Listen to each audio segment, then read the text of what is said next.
Like most people, I went through grade school, middle school, and high school with a familiar group of faces. Over time, you get to know your classmates, some by name, some only by face, and others as friends. Some people leave a lasting impression, while others fade into memory. One person I'll never forget is Julie. Julie wasn't particularly remarkable to others. She tried hard to be liked, confident, and successful in school, but those things didn't seem to come together for her. There was always a sadness about her, a heaviness in her eyes and demeanor. When we spoke, usually in group settings, she avoided personal topics, rarely talking about her family, home life, or anything deeply personal. If the conversation ever turned toward her, she would answer vaguely and quickly change the subject. In high school, Julie developed severe acne, which made her struggles with popularity even harder. Kids can be cruel, and her family, who lived on limited means, couldn't afford immediate or effective treatment. When she finally saw a doctor, the medication turned her skin dark red, drawing even more unwanted attention. During our junior year, near the end of the school year, I asked Julie to sign my yearbook. She did, and I told her I was looking forward to our senior year together. To my surprise, she said she wasn't coming back. When I asked why, she said she didn't fit in and wasn't a great student, so she might as well get a job. But then she smiled and added that maybe her life wouldn't always be like this. "Maybe I'll meet my Prince Charming," she said, "and we'll have a wonderful life together." I told her I'd miss her and asked her to keep in touch, giving her my phone number. That was the last time I saw Julie until about 10 months ago. For no apparent reason, I woke up one morning with Julie on my mind. Over the next several days, I kept thinking about her. It got to the point where I thought I was seeing her everywhere. A few times I even stopped strangers, thinking it was her, only to realize I was mistaken. It was strange and unsettling, and I mentioned it to my husband. He brushed it off, saying I must have seen someone or something on TV that reminded me of her. About a week later, the thoughts of Julie grew heavier, accompanied by an overwhelming sadness. I didn't know why I felt this way or what I could do about it. I searched for her online and in phone directories but couldn't find any trace of her. None of our old classmates seemed to be in touch with her anymore either. Then, about a week and a half after Julie first entered my thoughts, I was sitting on the couch, reading while my husband watched TV. The evening news came on, and suddenly, I heard Julie's name. It was part of a brief headline teaser, and though I missed the details, my heart sank. My husband hadn't been paying attention, either, so we waited for the full story. When it aired, I saw footage of an abandoned furniture store and laundromat I recognized from our city. It was surrounded by police tape, emergency vehicles, and flashing lights. Julie had been found in the basement by a property manager. Her body had been crudely wrapped in old, filthy rugs. She was half-dressed, beaten, sexually assaulted, and strangled to death with a piece of telephone cord tied in a bow around her neck. I broke down. I cried uncontrollably, as if I were mourning not only my own grief but hers as well. My husband tried to comfort me, but the sadness felt unbearable. I don't even remember falling asleep that night. When I woke up the next morning, I realized he must have helped me to bed. Julie's funeral was a quiet, county-funded service held about 15 days later. Most of her family didn't come forward, and only 2 former classmates, aside from me, attended. The lack of family and friends made the grief even harder to bear, and I cried the entire time. My husband suggested I see a doctor, thinking it might be an emotional overload, but I knew it was more than that. Exactly 1 month after Julie first came to mind, I woke up early one morning and couldn't get back to sleep. I went downstairs, poured myself a glass of tea, and turned on the TV. A sudden gust of wind outside caught my attention, common enough in Nebraska, so I stepped onto the porch to make sure the screen door was latched. When I looked up, there she was. Julie stood outside my door, wearing her favorite jeans and sweatshirt, carrying her pink-striped purse. Her hair was styled the way she liked, her skin was clear, and her eyes held no sadness. She smiled at me and said, "Well, it didn't happen the way I wanted, but I found peace and harmony the hard way. I hurt for a long time, but not anymore. I didn't find my Prince Charming. As you saw on the news, He killed me and turned my life into a joke. But now I'm okay. It's peaceful here. No one will ever hurt me again. Let's stop crying. And thank you for being there." As I opened my mouth to respond, she was gone. No flashes, no noise, no wind, just gone. I'll always treasure that moment. Knowing Julie finally found peace makes all the difference. As I left the office, all I could think about was getting out of my suit and heels and into some comfortable sweats and sneakers. It had been a long day, and with the weekend approaching, I was looking forward to some much-needed rest. I turned on the radio in my truck to unwind during the drive home. Merging onto I-480 southbound, I quickly found myself stuck in crawling traffic. Frustrated, I flipped through the radio stations, hoping for a traffic update. A news report explained the gridlock. A horrific accident had occurred on the northbound side, causing delays in both directions. Wanting to avoid the mess, I decided to exit at the first opportunity and take the side streets. As I approached the next exit near Creighton Medical College, I caught a glimpse of the wreckage. It was horrifying. A red car folded like an accordion against a tree. Emergency crews were on the scene, performing CPR on someone they had just extracted from the vehicle. Saying a silent prayer, I continued off the exit ramp. I stopped at a small convenience store to grab milk and bread, hoping to avoid another trip out later in the evening. As I turned a corner in the aisle, I nearly bumped into my cousin, Arnie. I was thrilled to see him. It had been months since we'd last caught up, but something was off. Arnie, normally so full of life, looked exhausted and pale. "Arnie," I exclaimed, giving him a hug. "It's so good to see you." He stared blankly for a moment before responding, "How are you?" His voice was slow and heavy, as though the words were a struggle. I told him I was fine and asked how he was doing. "I'm okay," he said haltingly. "I'm so tired. I just want to go home." Concerned, I asked if he needed help. He shook his head. "I have a fare to pick up at Creighton," he explained. Arnie had recently started driving a taxi as a second job to make ends meet. He repeated, several times, "I just want to do my job and go home." Something about his demeanor alarmed me. I offered to call his dispatcher, saying I could take him home to rest and have someone else retrieve the taxi. But he refused, insisting he had to finish his job. As he walked toward the checkout, he looked back over his shoulder and said softly, "Love ya." His words were slow and deliberate. I watched him go, worried he wasn't well. After grabbing the items I needed, I hurried to the checkout, hoping to catch up with Arnie and convince him to let me help. But when I got to the register, he was nowhere in sight. I asked the clerk if she'd seen him. A tall man, about 6 feet 3 inches, 250 pounds, with shoulder-length blonde hair and piercing blue eyes. The clerk shook her head, saying no one fitting that description had been in the store. Confused, I glanced around the parking lot, but didn't see him anywhere. I chalked it up to her being busy and distracted, paid for my items, and headed home, planning to call Arnie later to check on him. On the drive home, the radio continued to report on the accident, and traffic was still backed up. I got home, changed into comfortable clothes, and settled in to relax. My husband suggested we go out for dinner, so we hopped back in the truck and took the side streets to avoid the interstate. At the restaurant, I suddenly developed a splitting headache and waves of nausea. I couldn't eat and asked for a to-go box. As we waited for the check, my phone rang. It was my Aunt Arnie's mother. Her voice trembled as she told me Arnie had been in a terrible car accident while driving his taxi. He had been extricated from the wreckage and rushed to Creighton Medical Center, where he passed away at 6:30 p.m. I was stunned. The accident she described was the same one I'd seen on the news. The crash had happened around 4:15 p.m., long before I ran into Arnie at the store at 5:30 p.m. How could this be? I had spoken to him, hugged him, and tried to help him just an hour after the accident had occurred. I felt numb, confused, and frightened. This happened 2 days ago, and as I grieve for Arnie and our family's loss, I can't stop wondering, why do these things keep happening to me? How do I make sense of it all? And what am I supposed to do now?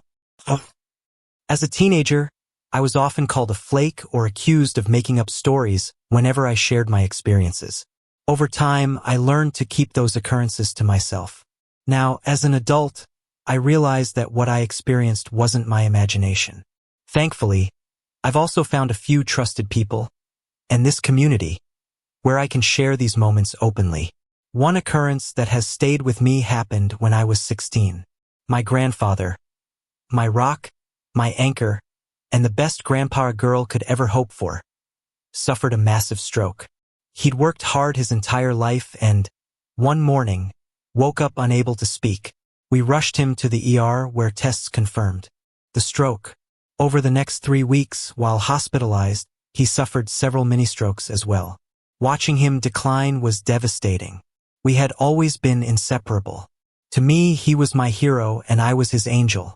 After his discharge from the hospital, we tried caring for him at home, but it soon became clear that his needs were beyond what we could manage. Reluctantly, we admitted him to a nursing facility in Omaha, where he seemed to retreat into his own world. He didn't recognize any of us and seemed completely unaware of his surroundings. My mom struggled to visit him, heartbroken to see this once strong, stable man in such a state. But I was determined to keep visiting, convinced that one day he would just snap out of it. Months passed with no improvement. My hope turned into frustration and sadness. One Saturday, after another visit that brought no change, I returned home, stomping up the stairs of our duplex in South Omaha, feeling angry at the world. Everything felt unfair, and life seemed unbearably cruel. I went straight to my room, slammed the door, and flopped onto my bed, turning on my stereo and grabbing a paperback to distract myself. I was home alone, so I cranked up the music and started singing, trying to vent my emotions. I was mid-sentence in my song, book open in my hands, when it happened. The book flew out of my hands, not dropped but flung across the room. I froze, staring at where it landed, stunned and still simmering with anger. Slowly, I got up, retrieved the book, and returned to my bed. As soon as I sat down, my stereo turned off. I tried switching it back on, but it wouldn't work. I checked the lights to see if a fuse had blown, but everything else in the house was working fine. Frustrated, I decided to read without the music. As I tried to focus on the words, I heard a floorboard creak near the door. Looking up, I saw her, a woman with short, curly dark hair, a light olive complexion, and a fuller figure.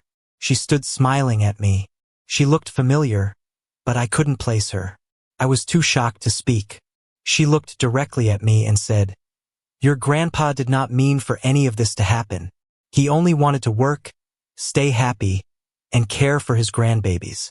This was an unfortunate incident, and there's nothing you can do about it, and nothing to be angry about.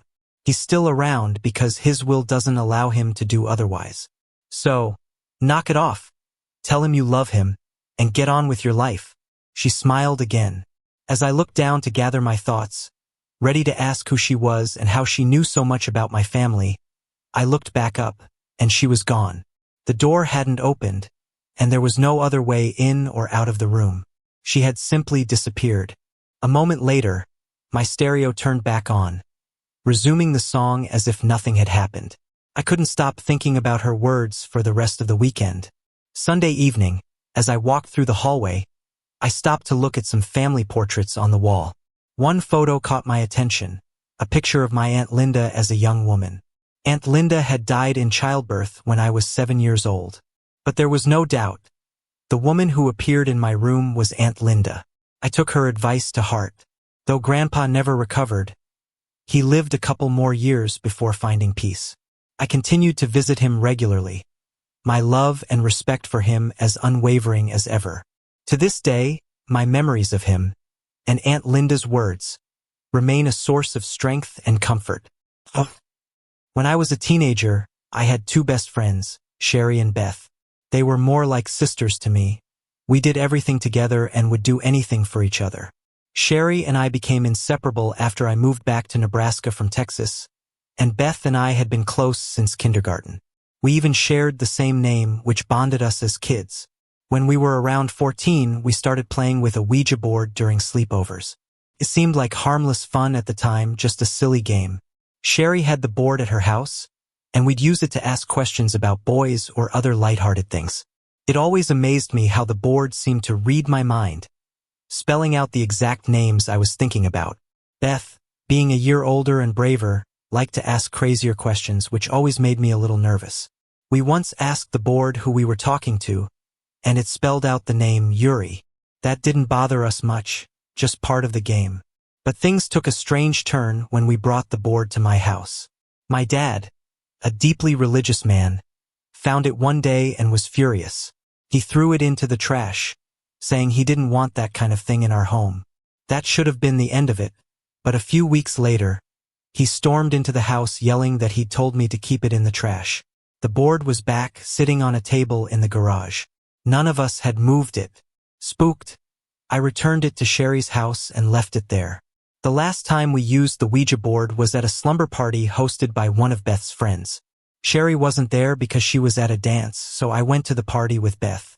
We were playing the usual way, 2 girls at a time taking turns with the board. When it was Beth's and my turn, she asked a question I'll never forget. How and when are we going to die?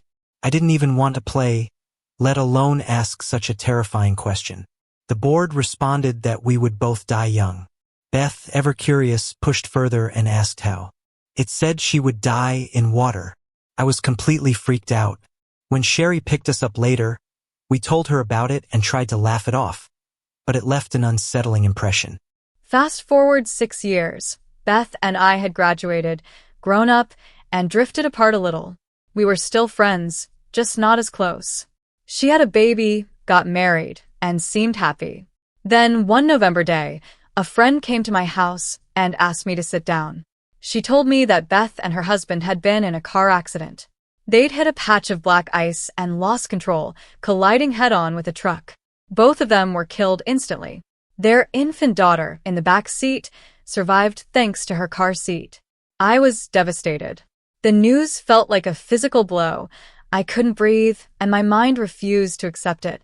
I was stuck in a fog of disbelief, anger, and sorrow. How could this have happened? How could 2 young lives be taken so suddenly?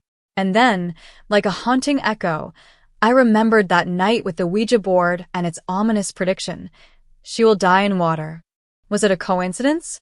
Ice is technically water, after all. The thought left me shaken. Life moved on, but Beth has never been forgotten. When I got married, Sherry was my maid of honor, but we honored Beth's memory with a candle and a rose at the ceremony. Over the years, my friends and I have revisited that night with the Ouija board. The questions linger. Was it just a cruel coincidence? Or did the board predict Beth's death? And what about me? The board had said I, too, would die young. But how young is young? Does it mean 30? 50? I now have children of my own. Will I be taken from them, like Beth was from her daughter? Lately, those fears have resurfaced. I've had a few health scares and was recently hospitalized for cancer testing. During recovery, a small comfort came in the form of Beth's mother, who was my recovery nurse. Waiting for those test results was the scariest 10 days of my life. The diagnosis revealed a precancerous condition, so now I need regular monitoring and testing several times a year. It's unnerving, to say the least. So, I ask you, can a spirit in a Ouija board predict the future? Or was it just an evil trick meant to scare 2 naive teenagers messing with something they didn't understand? I realize this might not be the typical story shared here, but I'd love to hear your thoughts. Have you experienced something similar? Could the board really have known? Or was it all just coincidence? It was freezing outside, and Christmas was just around the corner. Though we just celebrated Thanksgiving, I couldn't find much joy in the holidays. My parents had recently separated, and my mom, sister, and I had moved into yet another apartment, the first of many we would call home in the years to come. Life felt heavy, and I was at a low point. That evening, as my sister and I trudged home through the falling snow, the cold cut through me. My hands and feet ached, my nose was numb, and my sister's constant whining about being cold didn't help my mood. Finally, we reached the house, a large structure divided into 3 apartments. We lived on the main floor, A young couple rented the second, and a man who was rarely home occupied the top floor. I reached into my pocket for the key, but my fingers fumbled, and I dropped it into the snow. Panic set in. The snow was already half a foot deep, and my key seemed to vanish. My sister and I frantically searched for 15 minutes before finally finding it, right where I had dropped it. Relieved but still cold, we made our way to the front door. As we approached the side of the house, I glanced up at the window and froze. The curtain had been pulled back about 8 inches by an aged, time-worn hand. Behind the glass, I saw a face, a woman's face.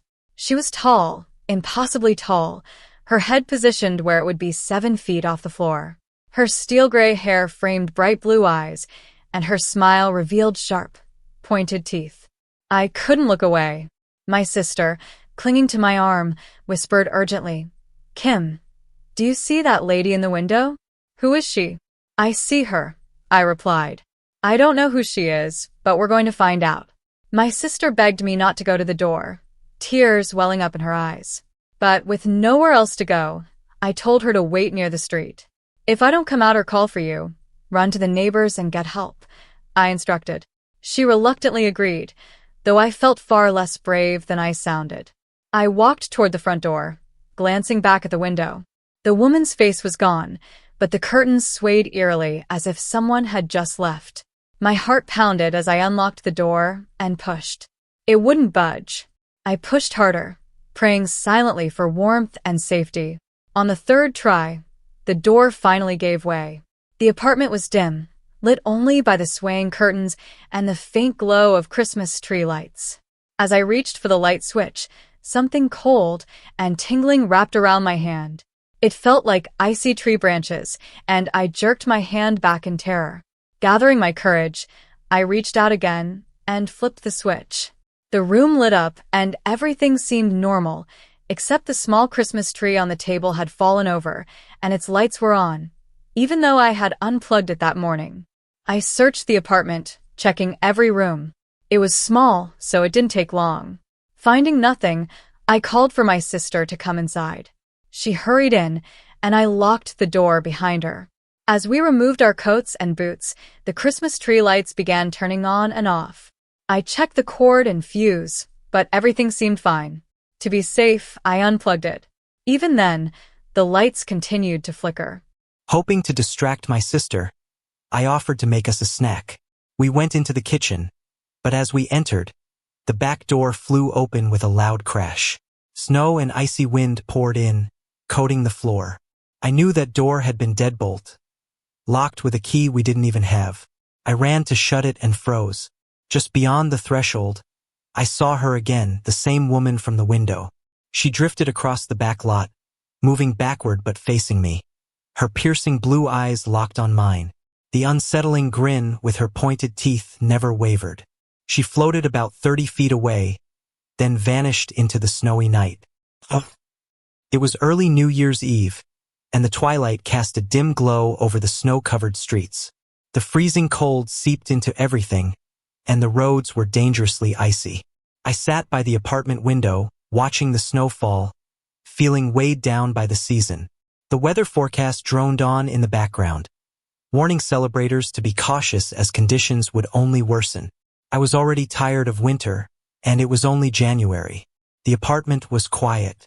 My mom had gone to a poker party with friends to celebrate the night, and my sister was spending the evening at a friend's house. My dad had forgotten to pick me up, so I was left alone. Not that I minded. I planned to turn on the stereo, eat some junk food, and get lost in a good book. The perfect teenage evening. As I crossed the small living room to switch on the stereo, the lights flickered.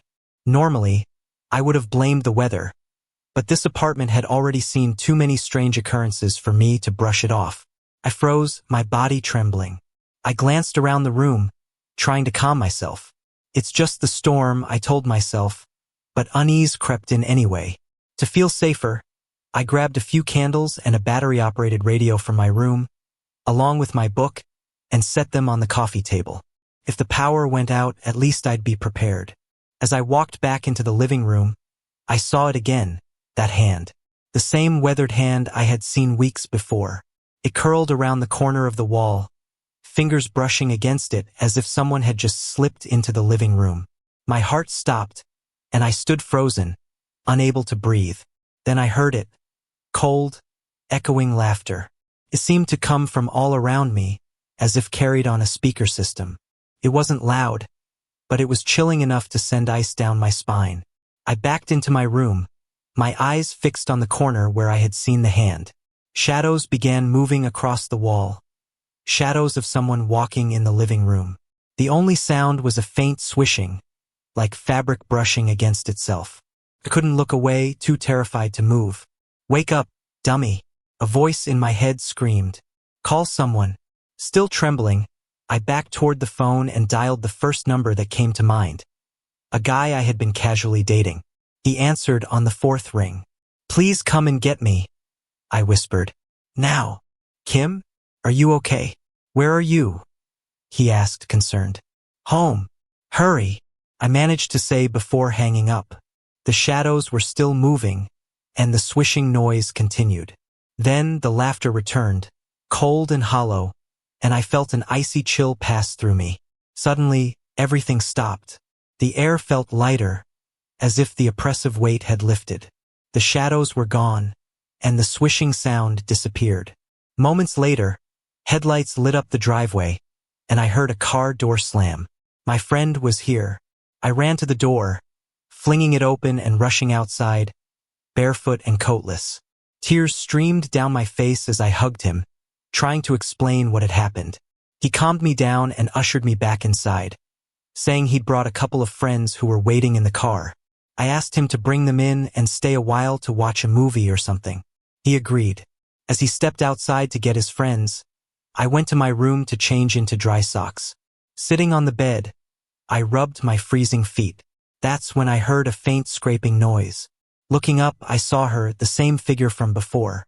She stood in the hallway, her piercing blue eyes locked on mine, her sharp, pointed teeth visible in a menacing smile. She appeared to hover about 7 feet off the ground, her steel-gray hair billowing as if caught in a wind that wasn't there. She wore a long gray robe that hung loosely around her thin frame. Her eyes were cold, like falling into a frozen lake and seeing the surface just out of reach. Couldn't breathe. I felt like I was drowning under her gaze. I screamed, louder than I ever had in my life. My friend and his companions burst through the front door, racing to my bedroom. The moment they entered, she was gone. I sat there sobbing, hysterical, and unable to explain. The next thing I remember, I was in my friend's old Pontiac, squished in the front seat between him and one of his friends. They kept asking what had happened, but I couldn't get the words out. As we drove to the house where my mom was playing cards, the car fell silent. When we approached a four-way stop, one of the guys in the back said, "Why would someone be walking on a night like this? Especially an older woman? She could fall and hurt herself." I looked up. There she was, standing in the crosswalk. Her misty figure turned to face us, her piercing blue eyes meeting mine. She smiled that same chilling smile. Everyone in the car gasped as we watched her slowly cross the street and vanish into the snow. "Did you see that?" one of the guys asked. "Did she just disappear?" The others dismissed it as a trick of the heavy snow, but I knew better. The rest of the drive is a blur. I stayed with my mom that night, and when we returned to the apartment the next day, it was clear she had been there again. Oh. Sorry to interrupt. If you're enjoying the story, let me know in the comments and tell me where you're watching from. Don't forget to like and subscribe for more. Oh. New Year's night had arrived. My mother and I returned to the apartment together, just as my sister was being dropped off by her friend's parents. As we stepped inside, we were greeted by a chilling sight. The Christmas tree was once again toppled on its side, lights glowing, even though I had turned them off before leaving the day before. A biting cold filled the air. My mom went to the thermostat, noticing it was already set to 70 degrees Fahrenheit. Yet the apartment felt freezing. She turned it up another 5 degrees, muttering that she'd call the landlord in the morning. Exhausted, I headed toward my room, eager to prepare for bed. But before I could enter, my sister let out a blood-curdling scream. I ran back to the hallway, where my mom and I met in front of my sister's closed door. Reaching for the handle, I froze. It was icy cold. When we opened the door, we found my sister standing in the middle of the room, tears streaming down her face, eyes wide with terror. The room was a disaster. All her clothes had been ripped from her dresser and closet, scattered everywhere. Some hung from the mirror, others dangled from the ceiling fan, while the rest littered the floor and bed. 2 dolls lay on her bed, their plastic heads removed and placed on the pillows, their faces turned downward. I stood there, speechless, while my mom darted toward the door to check for signs of forced entry. Finding none, I hurried to my room. As I opened the door, my stomach dropped.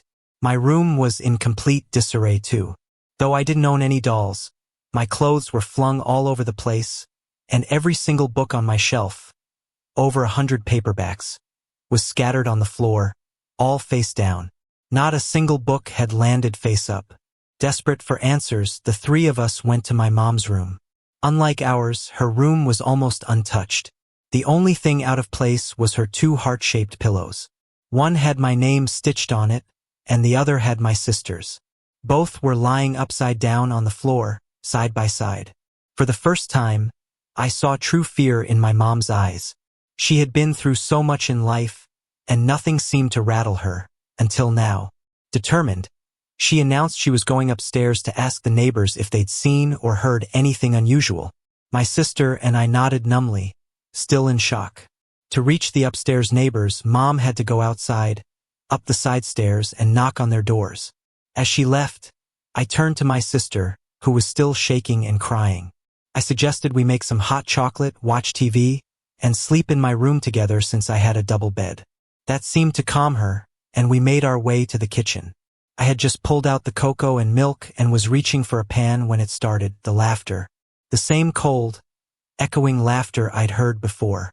It came from everywhere and nowhere, filling the air as though amplified by invisible speakers. My sister and I froze, staring at each other. I didn't have to ask if she heard it.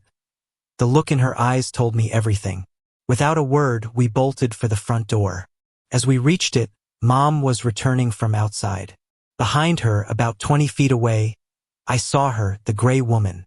She hovered about 7 feet off the ground, waving at me. Though it was dark, I felt her piercing blue eyes staring into mine, and I somehow knew she was smiling. Couldn't move, transfixed by the sight. "Are you going to move and let me in?" Mom asked, snapping me out of my daze. I stepped aside, and when I looked back out the window, the woman was gone. Mom noticed my expression and asked what I saw. Not wanting to alarm my sister further, I shook my head and said, "Nothing." Mom explained that the neighbors had heard some vague movement and laughter from our apartment earlier but thought we had been home. They hadn't seen anyone come or go and said they'd been home all day and night. That night, we slept in my room without further incident. The next morning, we began cleaning the mess. Mom called the landlord, who arrived within an hour. He checked the furnace and found it in perfect working order. He also replaced the deadbolts on both the front and back doors, even though we never used the back door. I couldn't shake the feeling that whoever or whatever had been in our apartment didn't need a key to get in. For a while, things settled down. Winter gave way to spring, and the strange occurrences faded. But as the thaw came, so did she. My gray woman returned, and with her, the unsettling presence we'd come to dread. My mother passed away in August 1996. We were incredibly close, and during her illness, I was attending nursing classes. This allowed me to provide some of the care she needed, bringing us even closer during her final months. The last time she left the house, I took her to a doctor's appointment. As we approached the elevators afterward, I asked her bluntly, "Are you going to die?" She paused before answering, "I don't know yet, but as soon as it's decided, you'll be one of the first to know." Not long after that visit, her health declined to the point where she couldn't leave the house anymore. We called in hospice care to assist. My sister and I took turns maintaining a round-the-clock vigil at her bedside, ensuring one of us was always there. But on August 21st, for the first time in weeks, we both left briefly. That afternoon, My sister and I were preparing lunch when an enormous gust of wind suddenly swept through the house. It knocked over papers, slammed a door shut, and dropped the temperature by at least 20 degrees. This was strange.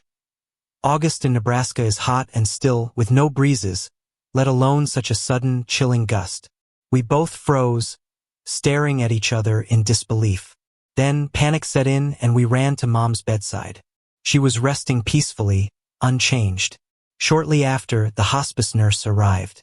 She reassured us that Mom was as comfortable as possible and that it would likely still be several weeks before she passed. The nurse kindly offered to stay with Mom for a while, allowing my sister and me to run some errands. I decided to head home to throw in a load of laundry, change the linens on my kids' beds, and grab a quick shower before returning. My sister had similar plans. When I arrived home, I went upstairs and began stripping the beds, piling the linens in the hallway. I moved from room to room, adding to the growing mound of sheets and blankets. But as I finished the last bed, a sudden wave of anxiety and nausea hit me. My chest tightened, and I felt an inexplicable urge to hurry. As I bent down to pick up the pile of laundry, I looked up, and there she was. My mom stood in front of me, looking radiant and at peace. She smiled warmly and said, "I'm sorry I didn't get to tell you before it happened. I love you." Then she was gone. I stood frozen, blinking in disbelief. For what felt like 30 seconds, I couldn't move. When the realization hit, I dropped the laundry and ran downstairs, grabbing my keys to head back to her house. But just as I reached for the door, the phone rang. It was the hospice nurse.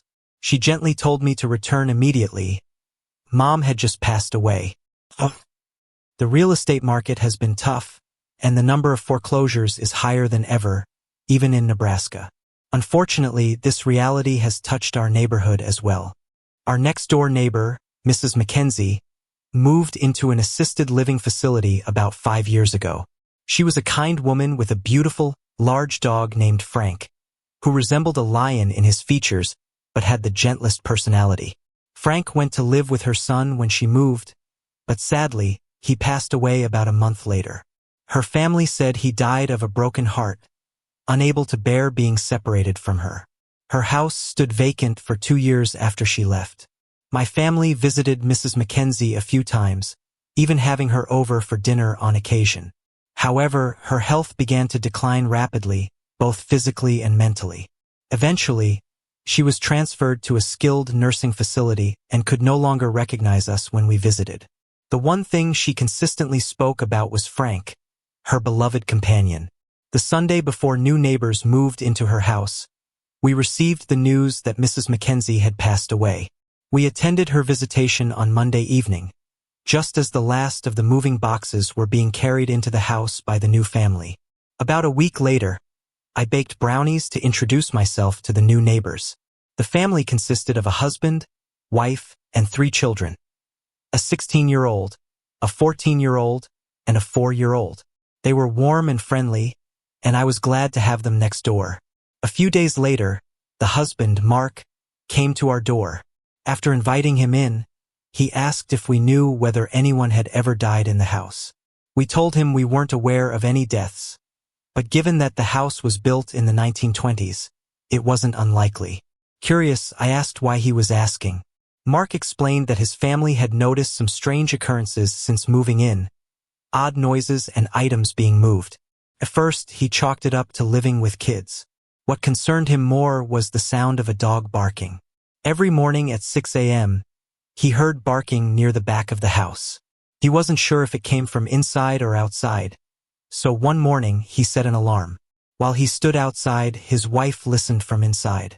She heard the barking clearly, but there was no dog in the house or outside. We shared with him the story of Mrs. McKenzie and Frank.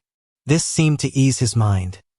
He reasoned that perhaps Mrs. McKenzie and Frank hadn't crossed over yet and were simply watching over the house. Unfortunately, the family lost the house to foreclosure a month ago. We didn't know they were leaving until the moving truck arrived. Mark briefly told us they'd fallen victim to the economy, and the bank now owned the property. A couple of days later, I left for work at 7 a.m. Our houses are separated only by a driveway and about 12 feet of yard, with my truck parked in the drive. As I walked to the truck, I felt a distinct sensation of being watched. I glanced around but saw nothing. Then, I heard a faint, high-pitched whimper, like a dog seeking attention. The sound was distant but clear. I looked toward the neighboring house, now dark and vacant.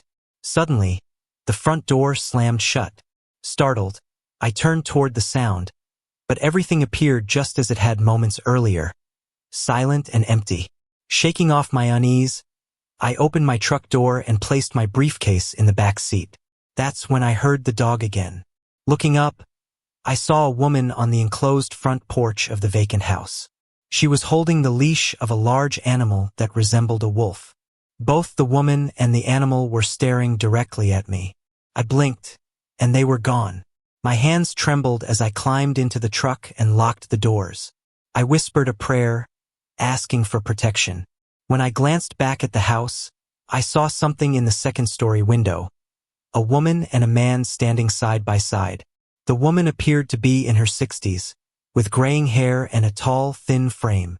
The man, broad-shouldered with shoulder-length blonde hair, seemed to be in his late 20s or early 30s. He towered over her, even taller than her approximate 6-foot height. They stared at me intently. I couldn't look away, transfixed by their gaze. Then, without warning, they vanished. No fading, no movement. Just there one moment and gone the next. This happened 3 weeks ago. I haven't seen the figures or heard anything unusual since, but I can't shake the feeling that someone, or something, remains in that house. Their presence doesn't feel positive. It's as if there are secrets hidden within the house, things left unresolved. I can only hope that whatever is there stays quiet. For now. As I stepped outside to go shopping, a sharp December wind pricked at my cheeks. Typical Nebraska winter weather, I barely gave it a thought. Walking 10 of the 20 feet to my truck, head down and hands in my pockets, my mind was occupied with mundane concerns. I mentally chastised myself for not making a grocery list. The wind, which had been biting moments before, suddenly stopped. Completely.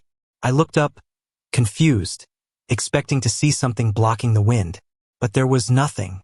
The trees and leaves around the yard still swayed and danced in the gusts, yet I felt no breeze at all. Not a single strand of my hair moved. Goosebumps prickled my arms, and the all-too-familiar anxiety began to creep in, quickening my heartbeat and shallow breaths.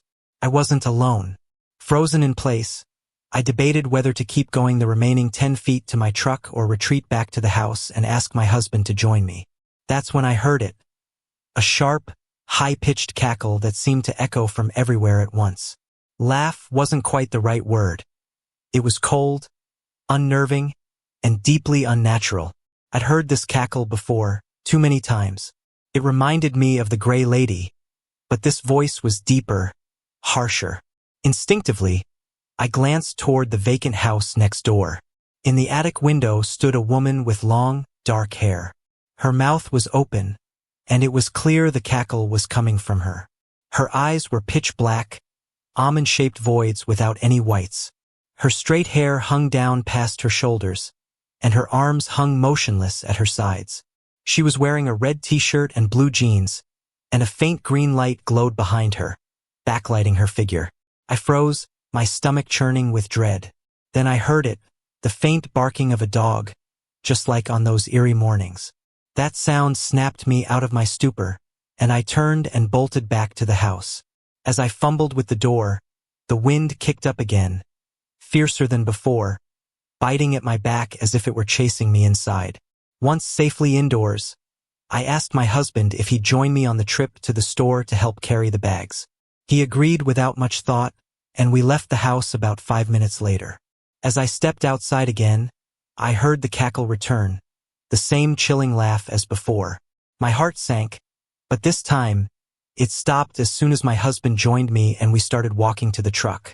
"Someone really needs to buy that house already," my husband muttered as we climbed into the truck. "It's giving me the creeps." I glanced at him, surprised. He rarely acknowledged anything unusual, let alone something so vague. I've asked him multiple times if he's ever seen or heard anything strange from the house, but he always changes the subject. He doesn't believe in anything paranormal, or, as he puts it, anything illogical. I don't know what's going on with that house or its occupants, but the experience shook me deeply. I can't help but wonder if the woman I saw in the attic is somehow connected to the Gray Lady. Could they be the same entity in different forms? I don't have the answers, but the oppressive, heavy dread surrounding that house is unmistakable. It's so intense that I've started parking across the street, avoiding the area altogether. Walking near it leaves me with a pounding headache and a wave of nausea that I can't ignore. Something is wrong, and it's only getting harder to shake the feeling that this is far from over. It was the middle of August, and the hot, humid wind was kicking up a storm. To the north, black clouds gathered and churned ominously. It was 6:30 p.m., and my date was late. He hadn't told me where we were going. It was supposed to be a surprise. But now, with him half an hour late, I was beginning to wonder if I'd be going anywhere at all. I stepped out onto the open front porch, feeling the thick air and the faint scent of rain as it approached. The sky darkened, and I decided that if he showed up, we'd just stay at my house until the storm passed. My thoughts drifted to worry. Was he riding his motorcycle? He knew how much I despised motorcycles, especially in bad weather. I hoped he'd come in his truck. But then I heard it. The unmistakable rumble of a motorcycle engine rounding the corner just as the first fat raindrops began to fall. He pulled into the driveway, dismounted, and waved for me to hurry. I crossed my arms and told him flatly that I wasn't going. It was raining, and even if it weren't, I wouldn't get on the motorcycle. He grew visibly angry, refusing to stay and wait for the storm to pass. Frustrated, he climbed back onto his bike and sped off into the downpour. I stood on the porch, staring after him, when suddenly flashing red and blue lights lit up the street ahead, like those from emergency vehicles. The flashes reflected off the wet pavement, and I froze, thinking an accident must have happened right in front of my house. Then I heard it, the sound of agonized screams, so vivid and close they seemed to come from just a few feet away. But when I looked around, there was no one there. Feeling uneasy, I turned to grab my iced tea from the porch railing. When I turned back, the lights and sounds were gone. The street was dark and silent, as if nothing had happened. Shaking my head, I tried to convince myself that the heat and humidity were playing tricks on me. But just as I started to turn toward the house, I heard it again, the roar of his motorcycle engine, followed by screeching tires. I spun around, expecting to see him, but there was nothing. The driveway and street were completely empty. Determined to shake off my unease, I decided to stay on the porch for a while, convincing myself that the oppressive heat was making me imagine things. About 20 minutes later, my mom appeared at the screen door, calling out that I had a phone call. When I asked who it was, she said she didn't recognize the voice. I went inside and answered the phone. The voice on the other end asked if I was related to Mark, my would-be date from earlier. I explained that we weren't related but had been dating for a few weeks. The caller then told me they'd found my name and phone number in his back pocket and that I was the first person they'd contacted. Mark had been in a motorcycle accident. The wet roads had caused him to lose control, and he'd crashed into a set of sand barrels used for street barriers. As the caller described the accident, I looked out the window and saw the flashing red and blue lights again. The sound of screeching tires filled the air. My stomach churned as I tightly closed my eyes and said a silent prayer. When I opened them, the lights and sounds were gone, just as before. The caller asked me to contact his parents and come to the hospital, as they couldn't release his condition to me over the phone. I told my mom, and she drove me to his parents' house. After explaining the situation, we all went to the hospital together. By the time we arrived, Mark was stable. His left leg was in a cast up to his hip, and his arms and face were covered in bandages from scrapes and cuts. He was already arguing with the nurses about wearing the cervical collar they'd put on him. Though he had to stay overnight for observation, he eventually recovered completely. However, our relationship didn't survive the ordeal. Mark blamed me for jinxing him that night, and we parted ways soon after. About 3 years later, I heard he'd been in another motorcycle accident, this one far more serious. He broke his back and pelvis, which ultimately forced him to give up motorcycles for good. To this day, I still can't explain those lights and sounds that appeared before and during the accident. Were they a warning, a premonition, or something else entirely? Whatever the answer, I've never forgotten that night. Since I was 15 years old, I've worked in and around the medical field, initially lying about my age to help my mom by getting a job. Over the years, I've worked in large hospitals, small private clinics, and laboratories, each with its share of strange occurrences. Some of these experiences were tied to the buildings themselves, others to the grounds they occupied. At one point, I had 3 small children at home, and my husband had been laid off for 3 weeks. Still recovering from major surgery, I knew I needed to work to keep food on the table. Scanning the want ads, I saw a local laboratory hiring for a medical billing position. While I hadn't worked in that specific role before, I was determined to learn and provide for my family. I got the job and worked there for 3 years, learning the business side of medicine while attending classes. The laboratory also doubled as the coroner's office on a rotating basis. At first, I found it fascinating that one of the providers I worked with conducted autopsies and collaborated with law enforcement. It added an unexpected layer of intrigue to the job. 3 months into the position, I was offered an earlier shift, 5 a.m. to 2 p.m. It was perfect. I could finish work, attend classes, and still have time for my family. The only catch: I'd be alone in the building from 5 a.m. until 7:30 a.m. But I figured the quiet would help me get more done. About 2 weeks into my new shift, I arrived one morning and unlocked the secure entrance, stepping into what felt like a party. The lobby and outer office area were full of people milling about, chatting and laughing softly. The atmosphere wasn't chaotic but lively, as though a gathering was in full swing. No one greeted me or acknowledged my presence as I walked through the crowd to my office. Annoyed, I picked up the phone and called the security desk. I wanted to know why no one had informed me of an early meeting. I wouldn't have bothered with the usual security protocols if I'd known. As I waited for the security guard to answer, I leaned back in my chair, my breath catching. The low hum of voices and the soft shuffle of movement continued just outside my office door. It was as though 40 to 50 people were mingling in the lobby. When the guard answered, I explained the situation. He sounded confused and patched in the security company for a 3-way call.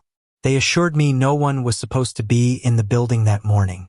The last technician had left at 8 p.m. the previous night, and the building had been locked down with all security systems activated. No one had entered or exited since. I froze. There's a group of people right outside my door, I whispered.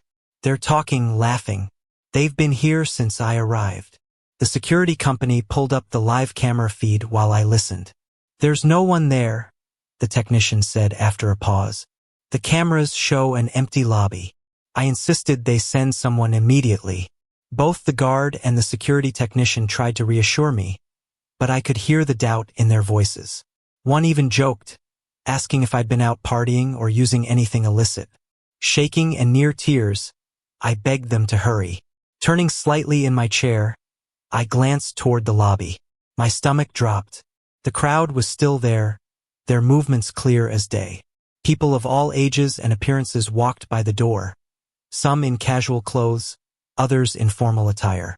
Then I saw a woman in a nightgown and a man in boxers pass by. My heart raced. This wasn't a business meeting. It looked like these people had been plucked straight from their homes. Quietly, I got up, closed my office door, and locked it. I pressed my ear to the fireproof door, straining to hear anything. The muffled hum of voices continued. 8 minutes later, the security guard arrived with 3 uniformed police officers. They unlocked my office door and entered, their expression skeptical. I explained what I had seen, but they assured me there was no one in the building. After reviewing the security footage, the officers confirmed that no one had entered or exited since 8 p.m. The only recorded movement, aside from mine, was the door to the autopsy cooler slamming shut in the middle of the night.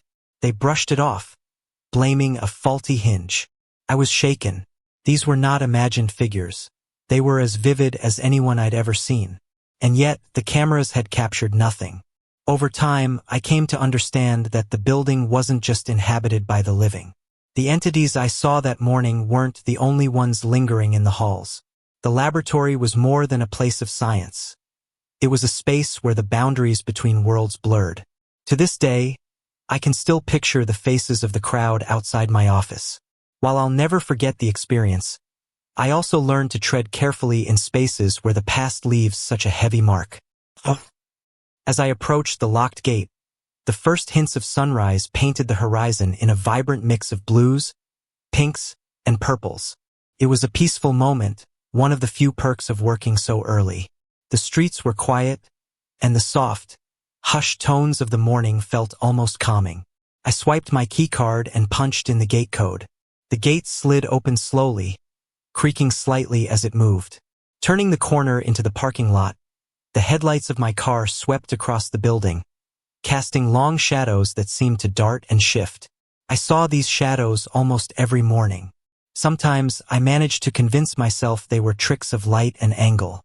Sometimes, working at a coroner's lab was fascinating. We handled numerous cases every day, keeping the entire staff busy. As I've mentioned before, I was often the first to arrive in the mornings, though occasionally the maintenance worker would beat me there. But even when I was alone in the building, I knew better. I was never truly alone. I secured the entrance behind me and made my way down the short corridor to my office. The hallway was lined with darkened offices on either side, and the lobby lay directly ahead. Every morning, I braced myself, steeling my nerves against the possibility of walking into another unsettling scene like the party I'd encountered before. As I passed the offices, I felt it, eyes on me from the shadows beyond the doorways. I rarely dared to glance inside. The few times I'd caught glimpses of movement or faint figures that left me trembling. Whatever or whoever they didn't seem to want me there, and I wasn't about to challenge them. Hurrying through the lobby, I unlocked my office door and stepped inside. The whispers started almost immediately, soft, indistinct, and just on the edge of hearing. I couldn't make out words, but I knew they weren't just in my head. Every morning, I began my routine the same way, speaking loudly into the seemingly empty space. "Good morning. Please don't scare me today. I can't handle it. If you're lost, go to the peace and light. If you're evil, may God protect me and keep you away from me." Some mornings, I felt a lingering presence, what I called the stragglers. They seemed unwilling or unable to leave, staying close to me as I worked. Sometimes they felt lost, frightened, or unaware they were dead. Other times, the energy was darker, heavier, as though they didn't want to move on or were determined to affect the living. I'm not one of those people who claim to have a gift for the paranormal. I don't know how to help spirits cross over or banish the malevolent ones. Honestly, I've never been comfortable with these experiences. If anything, they've aged me prematurely, turning my hair gray far sooner than it should have. One morning, a man appeared in my office. He was enormous, tall and broad, but horribly disfigured. His right arm was missing, along with half his leg and a portion of his skull. I recognized the injuries from a report I'd processed a few days earlier. He was moaning, low and mournful, filling the air with a chilling sense of despair. I turned on the radio, sang softly to myself, and prayed aloud, doing everything I could to avoid acknowledging him. But he stayed, standing directly behind me, unshakable. After half an hour of this, I couldn't take it anymore. Closing my eyes, I prayed aloud for him to find peace and move toward the light. Immediately, the room filled with a terrible screeching sound, like a dozen cats wailing in unison, followed by a deafening clap of thunder. A long, guttural moan echoed through the office, and the smell of sulfur seeped into the air, thick and pungent. The stench lingered for an hour, so strong that my coworkers commented on it when they arrived. But I knew he hadn't left. I could still sense him, hear him, smell him. His presence was distinct, lingering even among the other energies that haunted the building. Over time, I became certain that he was tethered to the lab, either unable or unwilling to leave. I learned from a colleague that his case had been sent from out of state due to its high-profile nature. Though I avoided reading the detailed reports, it would have been unethical. I heard enough to piece together his story. He had met his end in the same brutal manner he had inflicted upon others. Whether he was tied to organized crime or a lone perpetrator, I didn't know, but it was clear he had reaped what he had sown. I worked at the lab for quite some time, and his presence never left. Though I didn't see him again, I often heard his moans and caught his distinct sulfuric odor. When I eventually moved on from that job, I left knowing he was still there, bound to the place by forces I couldn't understand and didn't want to. Throughout my life, I've experienced strange events that I didn't understand and rarely talked about. It wasn't until I was older that I began to piece things together, connecting the dots of these occurrences. Let me share the background of my family and myself as it pertains to the paranormal. When I was 6 years old, my mother had just given birth to my baby brother, and my uncle tragically died in a boating accident. One night, my mother, exhausted from the grief and taking care of a newborn, said she felt a white light behind her as she lay in bed. She was too scared to turn over, but she believed it was my uncle trying to communicate. When she didn't acknowledge it, the light moved down the hall and stopped at my brother's room before disappearing. She shared this with me years later when I was an adult.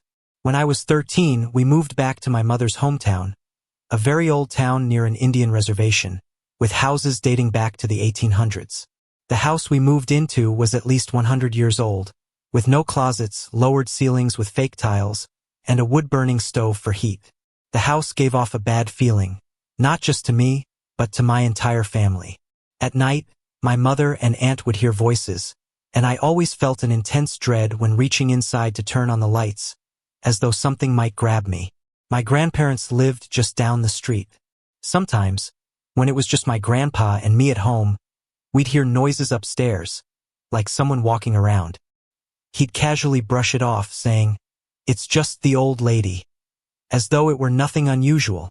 Most of their upstairs didn't bother me, except for one room that always gave me a bad feeling. I never figured out why.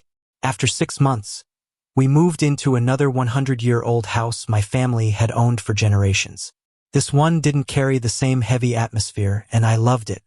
I spent time helping the elderly in town with chores, and one couple I worked for treated me with such kindness.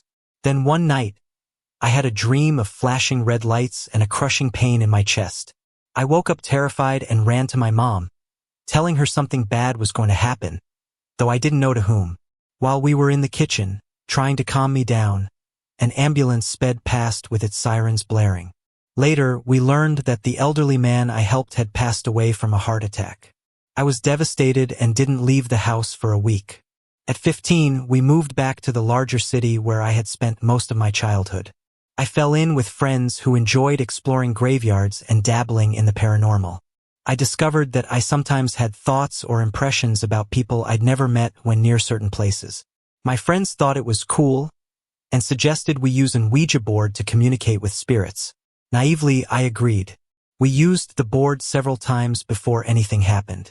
When it finally spoke, I assumed my friends were moving the planchette.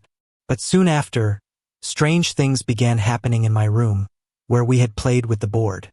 I started having trouble sleeping, objects would move and disappear for weeks at a time, and, for the first time in my life, I began sleepwalking.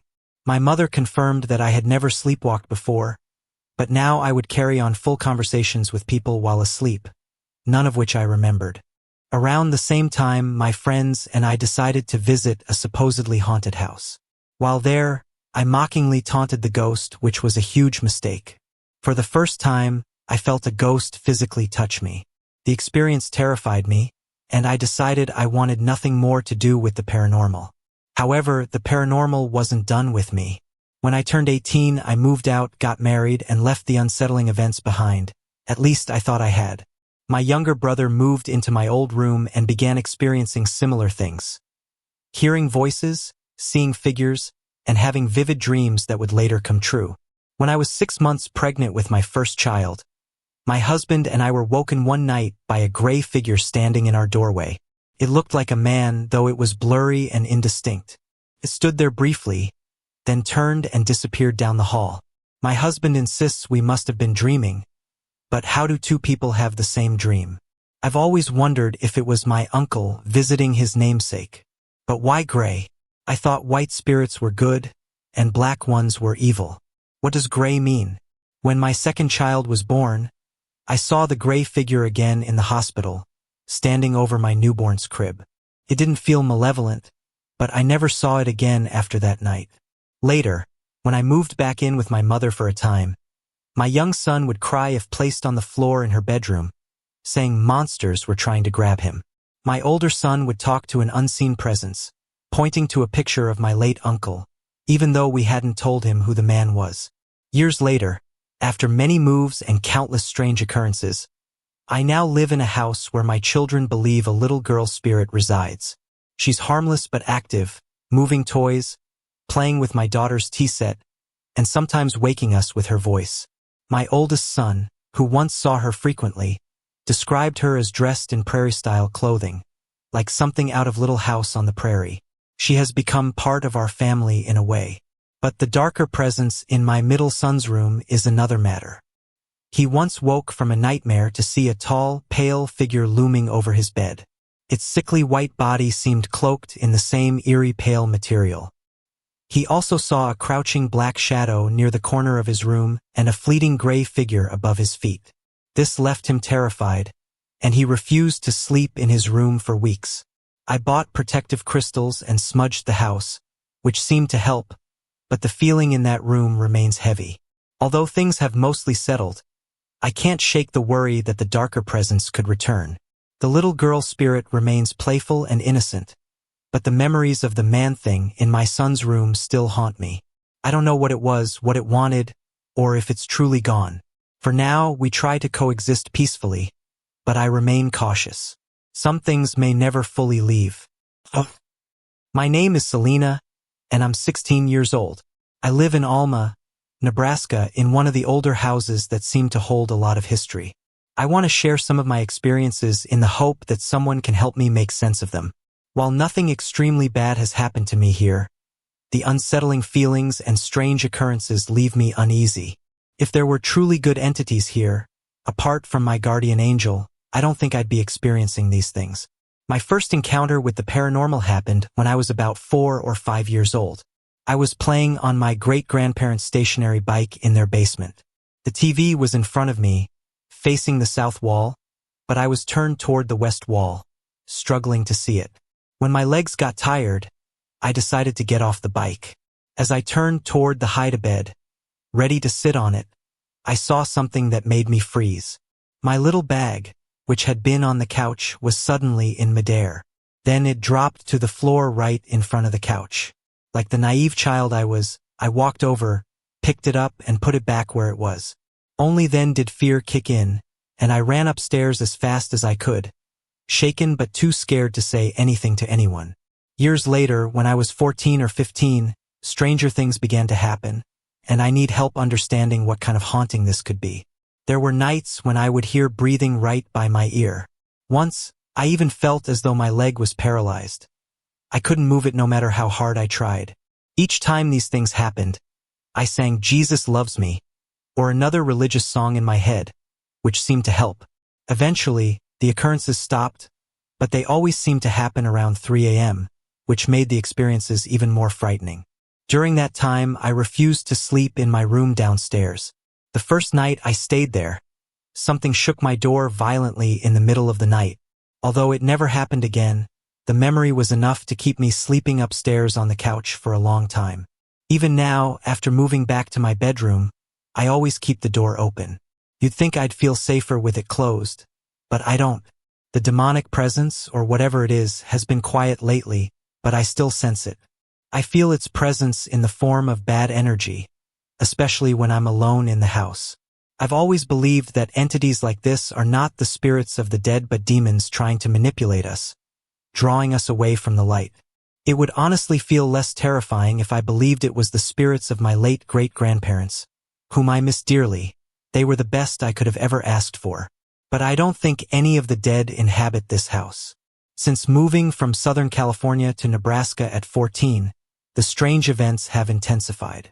I've tried to avoid directly engaging with whatever is in the house, fearing that acknowledging it might make it worse.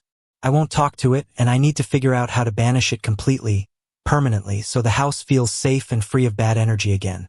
I've read about things like holy water, but I'm not Catholic, so I'm not sure that would work for me. I need a solution that aligns with my beliefs and helps me rid my home and life of this presence forever. Any advice would mean the world to me. I just want peace for myself and my home. Sorry to interrupt. If you're enjoying the story, let me know in the comments and tell me where you're watching from. Don't forget to like and subscribe for more. I've always wanted to be a mother, though I never imagined I'd become one so early in life. At 17 years old, I have an 8-year-old adopted daughter. Well, technically, she's 138, having been born in 1872 and passing away in 1880 from cholera. Her name is Sarah. As a clairvoyant medium, I seem to attract spiritual entities, and Sarah is one of them. I first met her and her older sister Emily when I was 14 years old. It was an ordinary night in mid-November when I had a vivid and unusual dream. 2 little girls appeared at the entrance of my hallway, standing side by side. I immediately sensed they were sisters. One was around 12 years old, with dark brown hair and a green dress. The other, much younger, was about 6, with curly blonde hair and a dusty brown dress. They introduced themselves as Emily and Sarah. Emily, the older one, spoke first, saying they didn't mean any harm and had nowhere else to go. They hoped it would be all right if they stayed with me for a while. I agreed, curious and a little uneasy, and asked if there were other spirits in the house. Yes, Emily replied. It's a man, Sarah added quickly, her voice tinged with fear. And he's not very nice. You should stay away from him. The dream faded, leaving me both intrigued and unsettled. The next morning, the memory of that dream was crystal clear. I kept the experience to myself, knowing my parents weren't aware of my abilities and fearing that people at school would think I was crazy. But it wasn't long before I received proof that the dream wasn't just my imagination. Strange things began happening around the house. The dishwasher would open and shut on its own, seemingly with a mind of its own. My brother's toys moved or rearranged themselves, and battery-powered ones turned on and roamed around the carpet as though being played with. For a while, the house was buzzing with activity, and I knew Emily and Sarah were there. By the time I turned 15, the activity had slowed. For months, I wondered if the girls had left, but they hadn't. They had simply gone dormant. Then Sarah reappeared, this time without Emily. Emily had crossed over, which left Sarah alone. Heartbroken for her, I invited her to stay with me permanently. Since then, Sarah has made her presence known throughout the house. On several occasions, I've seen her apparition at the end of the hallway, wearing her brown dress. She often giggles before running outside, her laughter echoing faintly. Most recently, she communicated with me through another dream, sharing the story of her life. Sarah told me that her family immigrated to the United States from Cork, Ireland, in the late 1850s. Her father fought in the Civil War, where he was wounded, captured, and sent to a POW camp. Though he returned home alive, he was deeply changed. According to Sarah's mother, he began drinking heavily to cope with the horrors he had witnessed, becoming violent in his drunkenness. Sarah was often the target of his anger. Her mother, meanwhile, was a bitter woman, worn down by tragedy. Life's hardships had taken their toll, and though she wasn't unkind to her children, she wasn't emotionally available to them either. Despite this unstable family life, Sarah told me she had a happy childhood. She also mentioned a place called Shire that was deeply important to her, though she didn't explain what it was. She revealed she was blind in her right eye and expressed a strong desire to find her father's spirit someday, not to confront him, but to reassure him. I want him to know I don't hate him for how he treated me, she said. Having Sarah in my life has been an emotional and spiritual journey. Though she's a spirit, I feel a deep sense of responsibility for her, as though she's truly my daughter. Her resilience and ability to forgive, even in death, have left a profound impact on me. I hope one day she finds the peace she deserves. Until then, I'll continue to provide her with the home and love she needs. This experience happened just last night, and even now it sends chills up my spine. It was around 8 p.m. and I decided to meditate, a practice I hadn't done in a long time. I set up my space, turned off all the lights, and played some relaxing music on my iPod. With my eyes shut, I was surprised at how quickly I was able to clear my mind and focus deeply. I felt a slight pressure in my third eye, the area between my eyebrows, which jolted me enough to open my physical eyes. That's when I noticed it, an opalescent white mist floating around my room. I immediately sensed a spiritual presence but couldn't tell who or what it was. As I observed, the mist began to take on a more solid form, darting and swirling rapidly around the room. I was startled, as I've rarely seen a spirit in ectoplasmic form, but I decided to remain calm and watch, hoping it might settle enough to communicate with me. The air in the room felt charged, almost electric, as though it was brimming with energy. Without knowing why, I raised my hands, stretching my fingers outward. A cold, tingling sensation surged through them, as though an invisible current was flowing over me. The mist then split into two parts. One half drifted toward my closet and transformed into a tall human-like figure wearing a shimmery grayish-white robe. It had no distinct features or face, just a towering, vague shape. The other half settled at the foot of my bed and took on a milky white human-like form, also without details. This white figure reached out and touched my feet. Immediately, they began to tingle, and then I couldn't feel them at all. It wasn't painful, nor did it feel like the numbness of a foot falling asleep. It was just dead weight. The sensation crept upward, moving to my ankles, calves, knees, thighs, and hips. Soon, my entire lower body was immobile. As I tried to process what was happening, a dark figure darted past the edge of my bed. I turned my head and froze in terror. It was a black entity, darker than anything I've ever seen, almost absorbing the light around it. About 5 feet tall with a wingspan just as wide, it had a horrifying face. A twisted mix of a no-mask, a clown, and a vampire bat. White stripes ran down its forehead, nose, chin, and jawline, and its flat, smashed-in nose had a gold septum ring. Its most chilling feature was its large fangs curling upward from its lower jaw. The entity let out a low, guttural chuckle before scaling the wall nearest my bed. I heard the scrape of claws as it climbed up and perched in the corner, staring at me. Fear gripped me. I had no idea what these entities wanted or what they were doing to me. None of them spoke. The figure at my feet, the one that paralyzed me, began to form a grotesque clown-like face. Invisible hands brushed against my face, tangled in my hair, and ran down my arms and legs. The sensation was terrifying. I couldn't help but think of stories I'd heard about incubus demons, and I prayed that wasn't what I was dealing with. Then, I heard a deafening boom. A new presence entered the room, unlike anything I'd felt before. It wasn't very tall but had massive wings and radiated a brilliant golden aura. The black figure on the ceiling screeched and dove straight down into the floor, vanishing instantly. The robed figure and clown-faced entity merged back into a single mist, swirling frantically around the room before being chased out by a streak of golden light. Both disappeared, leaving only the golden entity behind. The golden presence lingered for a moment, scanning the room as though ensuring everything was clear. Then it too vanished. Almost immediately, a loud ringing sound, like the echo of many bells, filled the air. At that moment, I regained control of my body. Even though I'm a clairvoyant medium and have encountered many spirits, I've never experienced anything like this. These entities were unlike anything I've ever come into contact with before, and I'm still trying to make sense of it all. You first need to know a little about the family involved. My best friend Jess and her family were deeply devoted Christians. Her father was a minister, and her mother taught Sunday school. Jess and her siblings were raised in a strict Pentecostal church in Nebraska. In the winter of 1997, tragedy struck. One Sunday evening, her parents were on their way to church when they were involved in a car accident. Her mother was injured, and her father lost his life.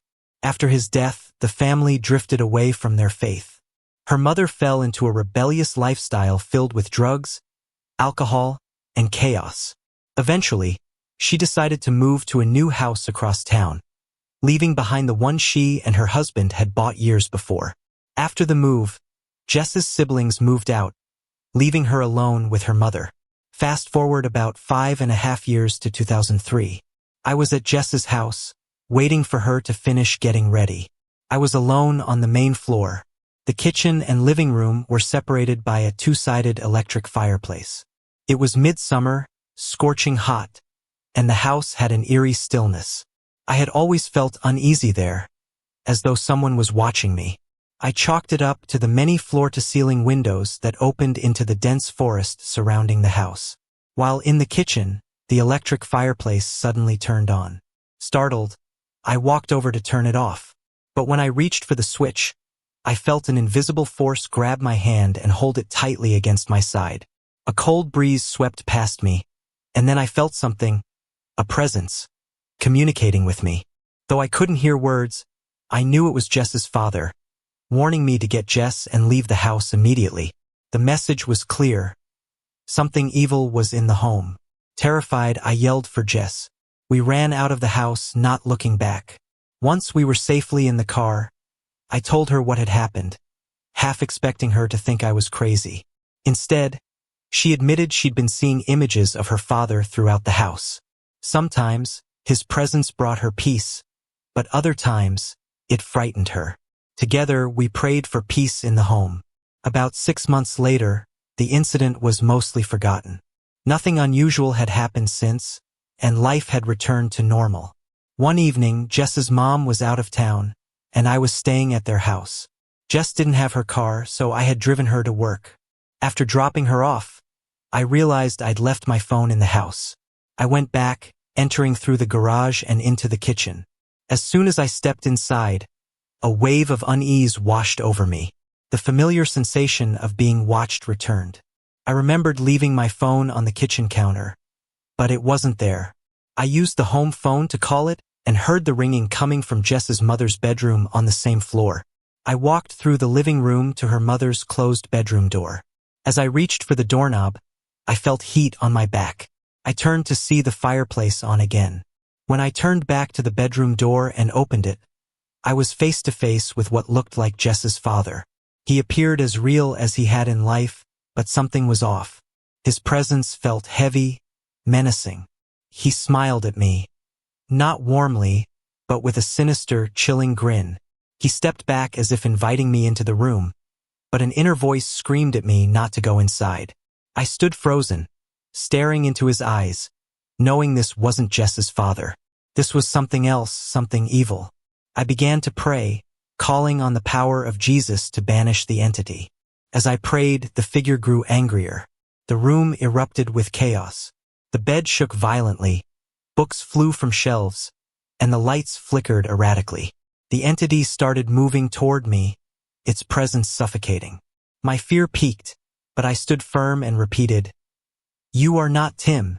You are evil and will leave this house and this family alone. You are not Tim. In the name of Jesus, leave." The chaos stopped as suddenly as it had started. The figure disappeared, and the oppressive atmosphere lifted.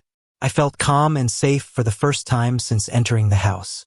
As I turned to leave, I noticed my phone, sitting back on the kitchen counter where I'd originally left it. 7 years have passed since that summer afternoon.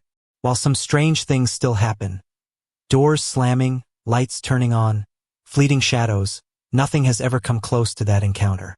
I believe Jess's father was trying to protect his family, even from beyond, warning them about the evil in their home and fighting to keep it at bay. Since April 2010, my family has been dealing with an unsettling entity my brother and I call the dog thing. We have no idea what it is or why it appeared so suddenly. Only my brother and I, both clairvoyant mediums, have seen it.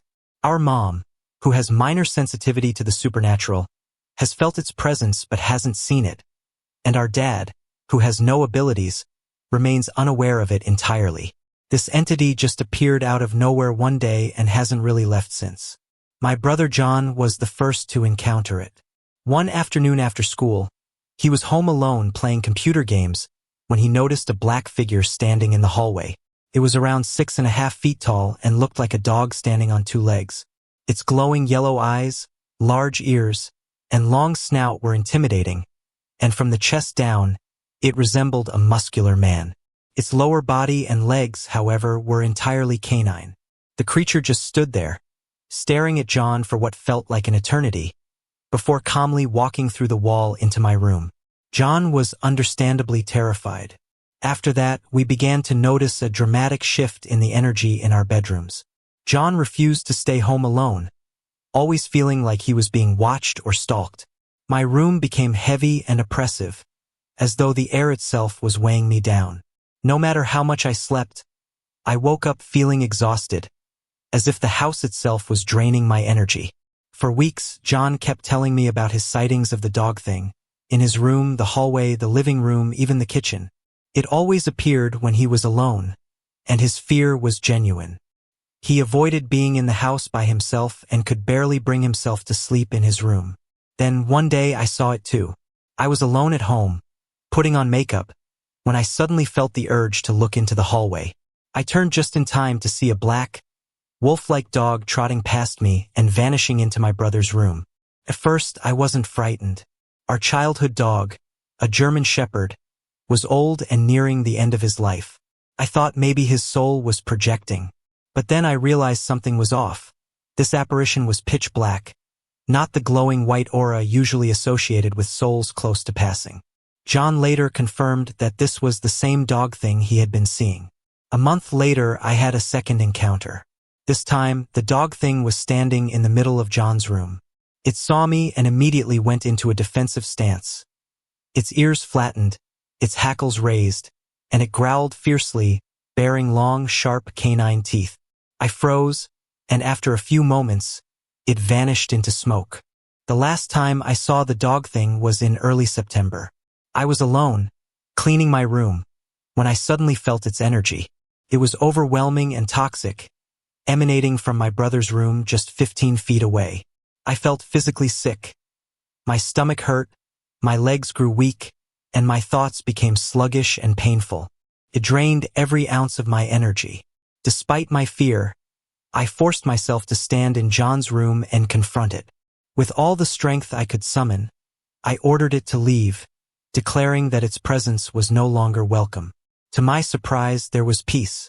The energy lifted, and I felt much better, though utterly drained. It seemed to have left. But I don't think it's gone for good. This entity has a habit of coming and going as it pleases, and I fear it may return. I don't know what it is, why it's here, or how to stop it, and I need help understanding what we're dealing with. For as long as I can remember, strange things have always happened around me. As a child, our house would creak in odd ways at night, and I would hear footsteps echoing down the hallways. My parents always brushed it off, convincing me it was all in my head. But then one night, something happened that neither I nor my sister could explain. It started with the footsteps again, heavy and deliberate, echoing in the hallway. My sister got scared and came to sit by me on the bed. You know those old, wind-up clown dolls? For some reason, my mom kept a bunch of them on my dresser. That night, around 2 a.m., one of them suddenly went off. Its eerie music filled the room, sending chills down my spine. When I picked it up, I realized it didn't have a wind-up key. There was no way it could have worked. My sister panicked, threw something at it, and only then did it stop. After that night, nothing happened for years, and I almost forgot about it. But about 1.5 years ago, the strange events started again. Every morning, I'd wake up to find all my stuffed animals on my headboard, neatly positioned to face the side of the bed where I sleep. It was unsettling. I'd reposition them every night, only to wake up to the same creepy arrangement in the morning. Then came the whispers. Sometimes it sounded like a boy, other times a woman, and rarely a man. Occasionally, I heard multiple voices speaking in a rushed, frantic manner, but I could never make out what they were saying. Once, I felt something brush the hair off my face, even though the windows were closed and no fan was on. The whispers were always right in my ear, but I rarely saw anything. The first time I saw something was about 5 months ago. It was late at night, and I had just finished using the bathroom. As I opened the door, I caught a glimpse of the hallway and into the doorway of my old room, which is now my sister's. In the reflection of the mirror, I saw a figure. It was tall, so tall that it had to lean into the doorway. Its head poked out, staring at me. Its bright, oversized eyes seemed filled with awe, and its long hands were clasped on either side of its face. There was even a faint smile on its lips. The lower half of its body was so faded that I couldn't make out any details. Usually, sightings like this last only a moment, but this figure stared at me as I stood frozen in fear, barely able to move as I slowly walked back to my room. That was the first time I saw it, but not the last. Now, I see it often, in the corners of rooms, at school, even at friends' houses. Once, I found a footprint on a towel in the bathroom. It looked human but was missing the big and pinky toes. My cat and 2 dogs have also reacted to whatever this thing is. They'll suddenly start barking or growling at nothing, and whenever they do, more strange activity tends to happen. It's not just me who's affected either.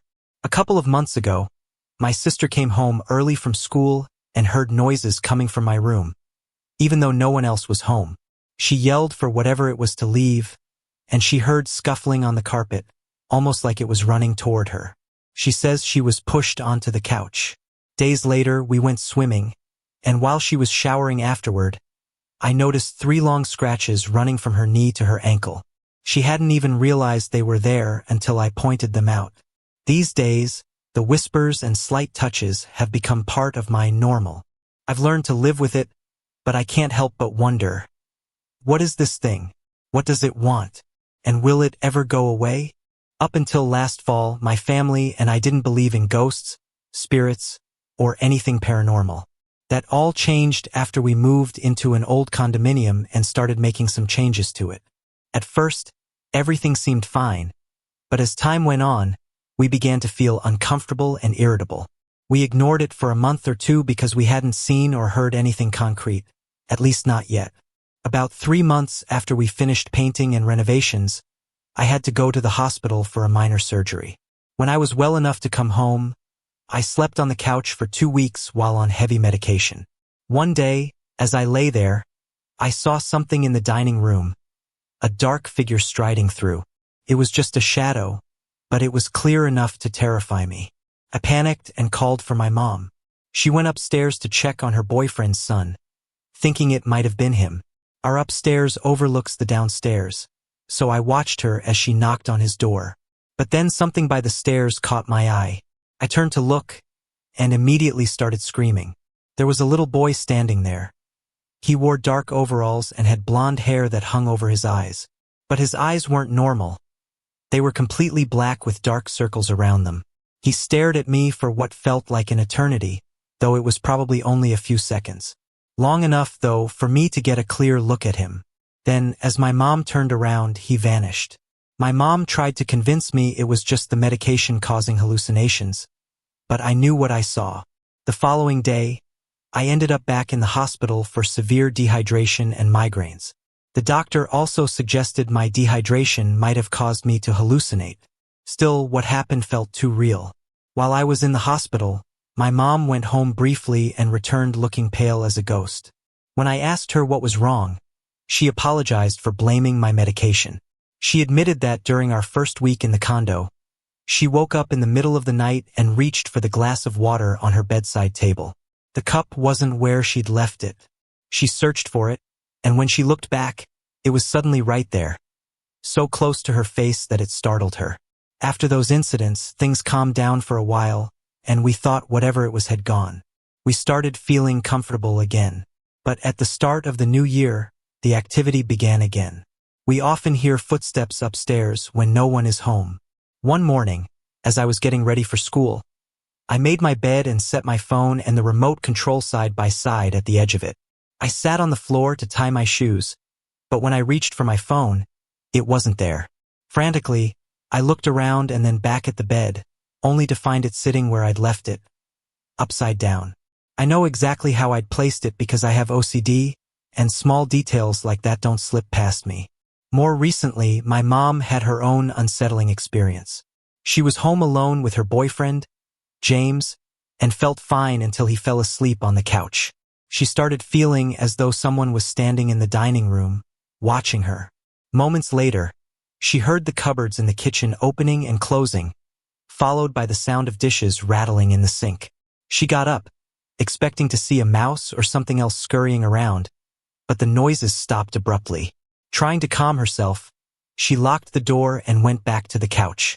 That's when the doorknob began to jiggle. Before she could react, James woke up, asking why she had shoved his face into the pillow. She hadn't even touched him. It's not just us who've noticed something strange. Our dog regularly goes to the living room closet, scratching, sniffing, growling, and barking at it. So far, these major incidents are the ones we just can't seem to explain or ignore. Unfortunately, our pastor, Father Anthony, is back in India for a year and can't bless the house right now. Meanwhile, the noises and disturbances are only getting worse, and these strange hide-and-seek games don't seem to be stopping anytime soon. When I was a child, strange things often happened in our house. At night, the house would creak in odd ways, and footsteps would echo through the hallways. My parents always told me it was just my imagination, but one night something happened that I couldn't ignore. I was in bed when I heard those heavy footsteps in the hallway again. My sister, scared, came and sat beside me. On my dresser, my mom kept a collection of wind-up clown dolls, one of those old, creepy ones that play music. Around 2 in the morning, one of the clowns suddenly went off. The eerie tune it played made my heart race. When I picked it up to stop it, I realized it didn't have a wind-up key, which meant there was no way it should have been working. The music only stopped after my sister threw something at it. For years, I didn't think about that night, but about 1.5 years ago, strange things started happening again. It began with my stuffed animals. Every morning, I would wake up to find them on my headboard, all positioned to face the side of the bed where I slept. I would fix them before going to bed, but by morning, they'd be back in the same strange positions. It was unsettling in a way I couldn't explain. Then came the whispers, soft voices I couldn't always understand. Sometimes it was a boy, sometimes a woman, and rarely a man. Often, the voices sounded hurried and overlapping, like they were talking to each other. Once, I felt something brush the hair off my face, even though the windows were closed and no fan was on. The whispers were always right in my ear, but seeing anything was rare. The first time I actually saw something was about 5 months ago. It was late at night and I was going to the bathroom.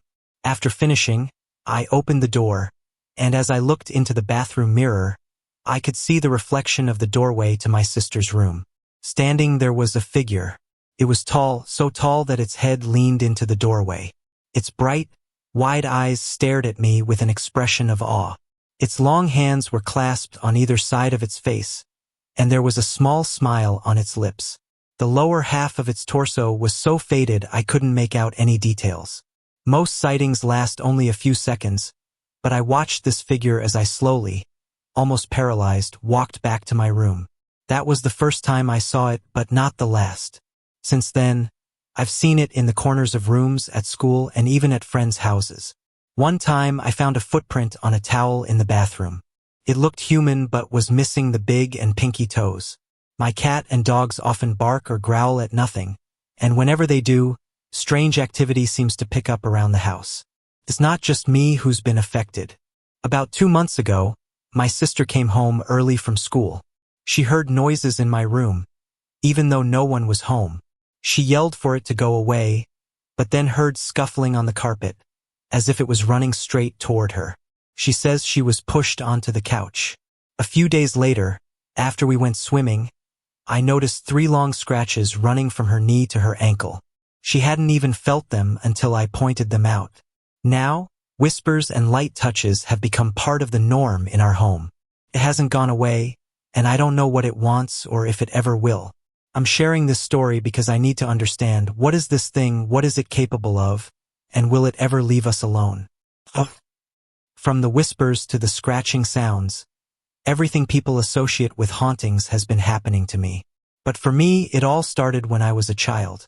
I remember hearing unsettling, heavy footsteps in the hallway late at night.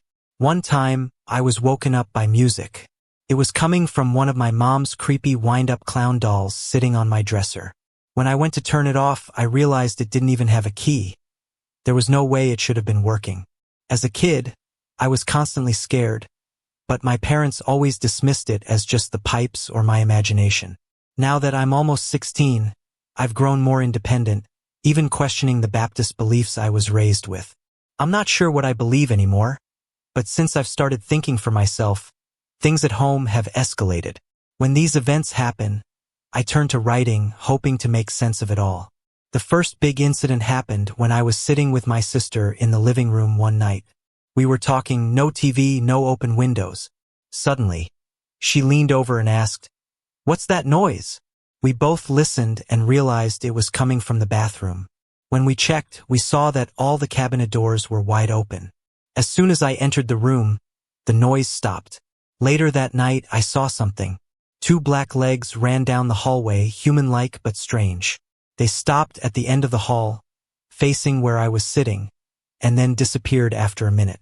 That's when the whispers began. The first time, I woke up to a woman's voice right next to my ear, hurried and speaking in a language I couldn't understand. Later that same night, a man's voice boomed in my ear, fast and just as unintelligible. Sometimes, I even hear a child's voice near the corner of my bed late at night. Once, I heard all 3 voices speaking at once, almost in sync. About 4 months ago, I started seeing what I call the figure. The first sighting was in December. I went to the bathroom and, as I was leaving, I glanced into the mirror. Through the open doorway, I could see into my sister's room. That's when I saw it. A figure over 7 feet tall, leaning into the hallway to look at me. Its eyes were huge, bright white with solid black pupils, and it wore a slight grin. Its hands, long with unnaturally long fingers, were clasped at its sides. The lower half of its body faded into nothingness. Now I see it everywhere, sitting in corners next to me on the couch, even at school or friends' houses. One time, while lying on the floor at a friend's place, I saw it standing over me. Its bright eyes stared down, and it reached out, placing a hand over my face for a brief second before vanishing. Other strange things have been happening too. My stuffed animals are always rearranged to face the side of the bed where I sleep. I fix them every night, but in the morning they're back. Once, I woke up around 2:30 a.m. and couldn't move. Felt like hands were holding my legs down. I knew I wasn't dreaming because I was fully aware and could feel the adrenaline rushing through me. After a few minutes, it let go, and I bolted out of bed. Another time, after showering, I found a single footprint on the towel I had laid down. It looked human but was missing the big toe and pinky toe, making it look almost like a Sasquatch print. Friends who visited my house often say they feel uneasy, seeing cold spots or catching glimpses of the figure. Some refuse to come over anymore. The activity keeps escalating. Doors slam shut or swing open without any wind or explanation. My bed has shaken violently a few times. I've woken up drenched in sweat, feeling as though a heavy weight had pressed on my chest all night. I've even experienced what feels like someone breathing through me. Labored and heavy breaths I can feel in my throat and lungs, even though I'm breathing normally. Most unsettling are the dreams. Just a few days ago, I dreamt of a man dressed in 1700s attire, sitting in a dark room and laughing, an unsettling, demented chuckle. He held a fishing hook, which he dragged down his lower eyelid, slowly pulling it down his face as he kept laughing. Then he placed it in his mouth and repeated the same motion. My sister has also experienced things. Once, she yelled at the figure to go away after hearing noises in my room. She claims it ran toward her and shoved her into the couch. Another time, after swimming, I noticed 3 long scratches running from her thigh to her ankle. She hadn't even felt them until the soap in the shower stung her. Even our pets sense it. They bark or growl at empty spaces before the activity starts. Whether it's footsteps, whispering, or the figure crawling toward me. I've even seen it staring through the sliding glass door, smiling at me. I feel constantly drained, depressed, and tired at home. I wonder if it's feeding off my energy. I haven't tried to communicate with it, and I don't plan to. But I can't help asking, what does it want? Will it ever leave me alone? As my husband and I raised our family, we were lucky to meet a couple who became dear friends, Eileen and Jay. Eileen and I often traded babysitting favors since our children were close in age. Over the years, as our families grew, we enjoyed countless barbecues, belonged to the same church and neighborhood groups, and became like family. But as our kids grew older and life became busier, we spent less time together. We still kept in touch, sharing photos of grandchildren and catching up occasionally, but things weren't the same. In January of this year, I received a belated Christmas card from them. It included pictures of their 3 darling grandsons and a letter explaining the delay. Eileen had been in and out of the hospital. Jay was doing his best to make the holiday season special for her despite everything. The letter went on to share some tough news. Eileen had been diagnosed with kidney cancer. She was undergoing chemotherapy, but they were hopeful about her prognosis. After reading the letter, I called to check on her and express my concern. We made plans to go out to dinner the following week. But on the day of the dinner, just as my husband and I were getting ready to leave, the phone rang. Jay explained that Eileen wasn't feeling well and they needed to cancel. We told him we understood and to let us know when they were ready to reschedule. Unfortunately, we never got to have that dinner. Eileen's health remained fragile. I stopped by their house a few times, but each time Jay told me she was either asleep or too unwell to have visitors. He also said she was embarrassed about how she looked after several rounds of chemotherapy. I asked him to let her know that her appearance didn't matter to me, and he promised he would. A couple of weeks later, I was outside with my grandson, sweeping old salt off the sidewalk from the winter storms. I suddenly heard a car horn beep. When I turned around, there was Eileen, smiling from ear to ear in her minivan. I walked over to her car window, thrilled to see her. She looked radiant, just as she had years ago before her illness. When I asked how she was feeling, she told me she was doing much better and that the treatments were working. She said she was heading out shopping, looking cheerful and full of life. I couldn't believe how good she looked. As we said goodbye, she promised to call me in a couple of weeks so we could finally get together for dinner. I told her I was looking forward to it. Eileen passed away last Monday. Her family told me she had been in the hospital for 3 weeks before her passing and had been in a medically induced coma during that time. She was tired of fighting and ready to let go.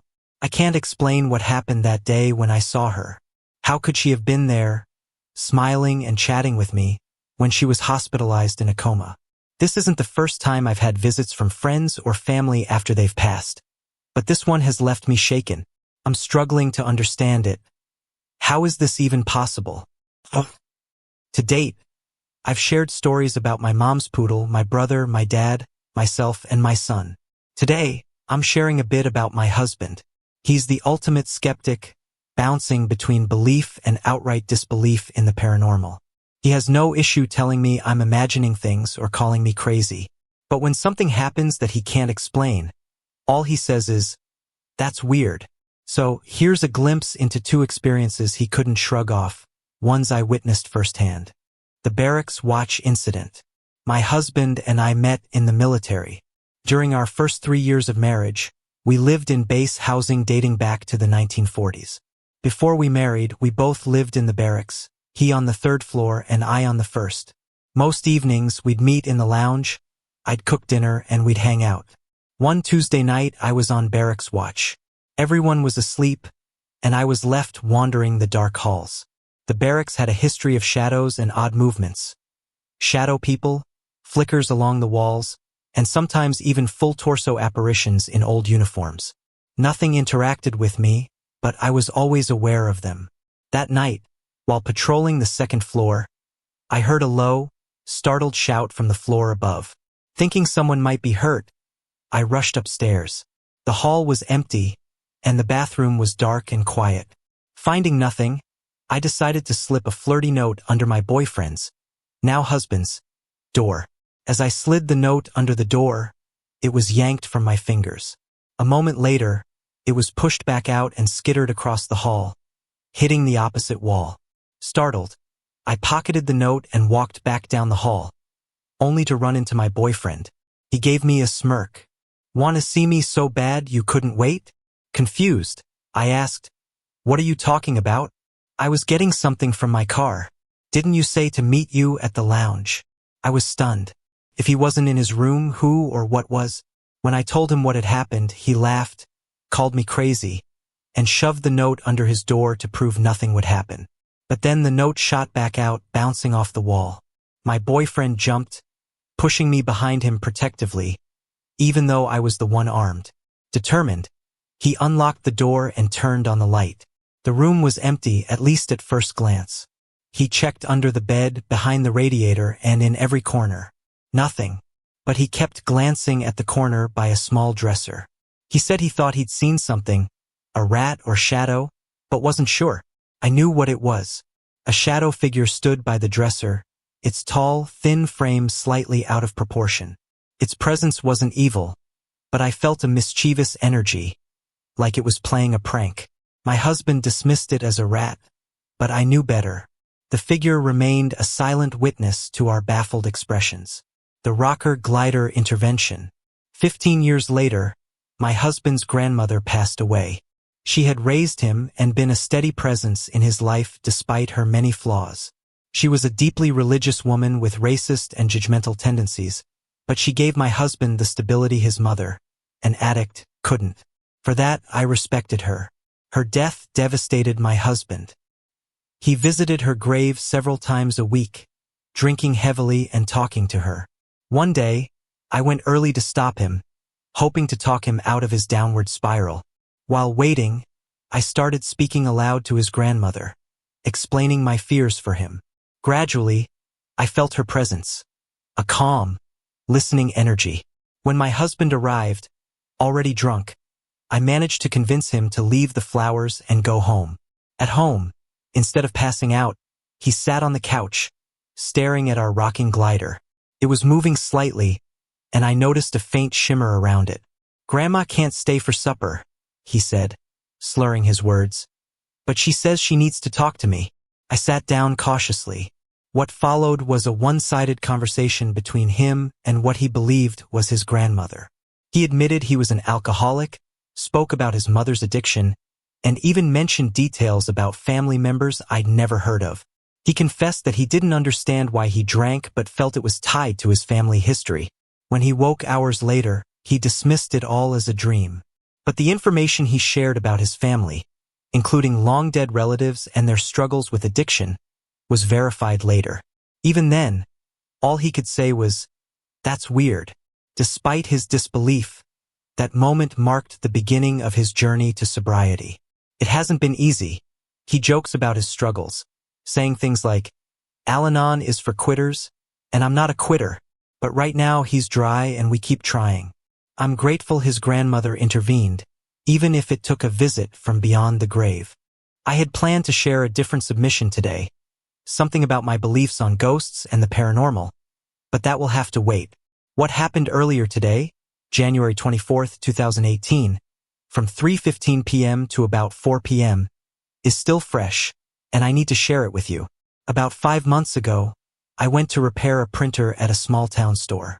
The store, part of a national chain, had been in business since the late 1950s and looked like something time had forgotten.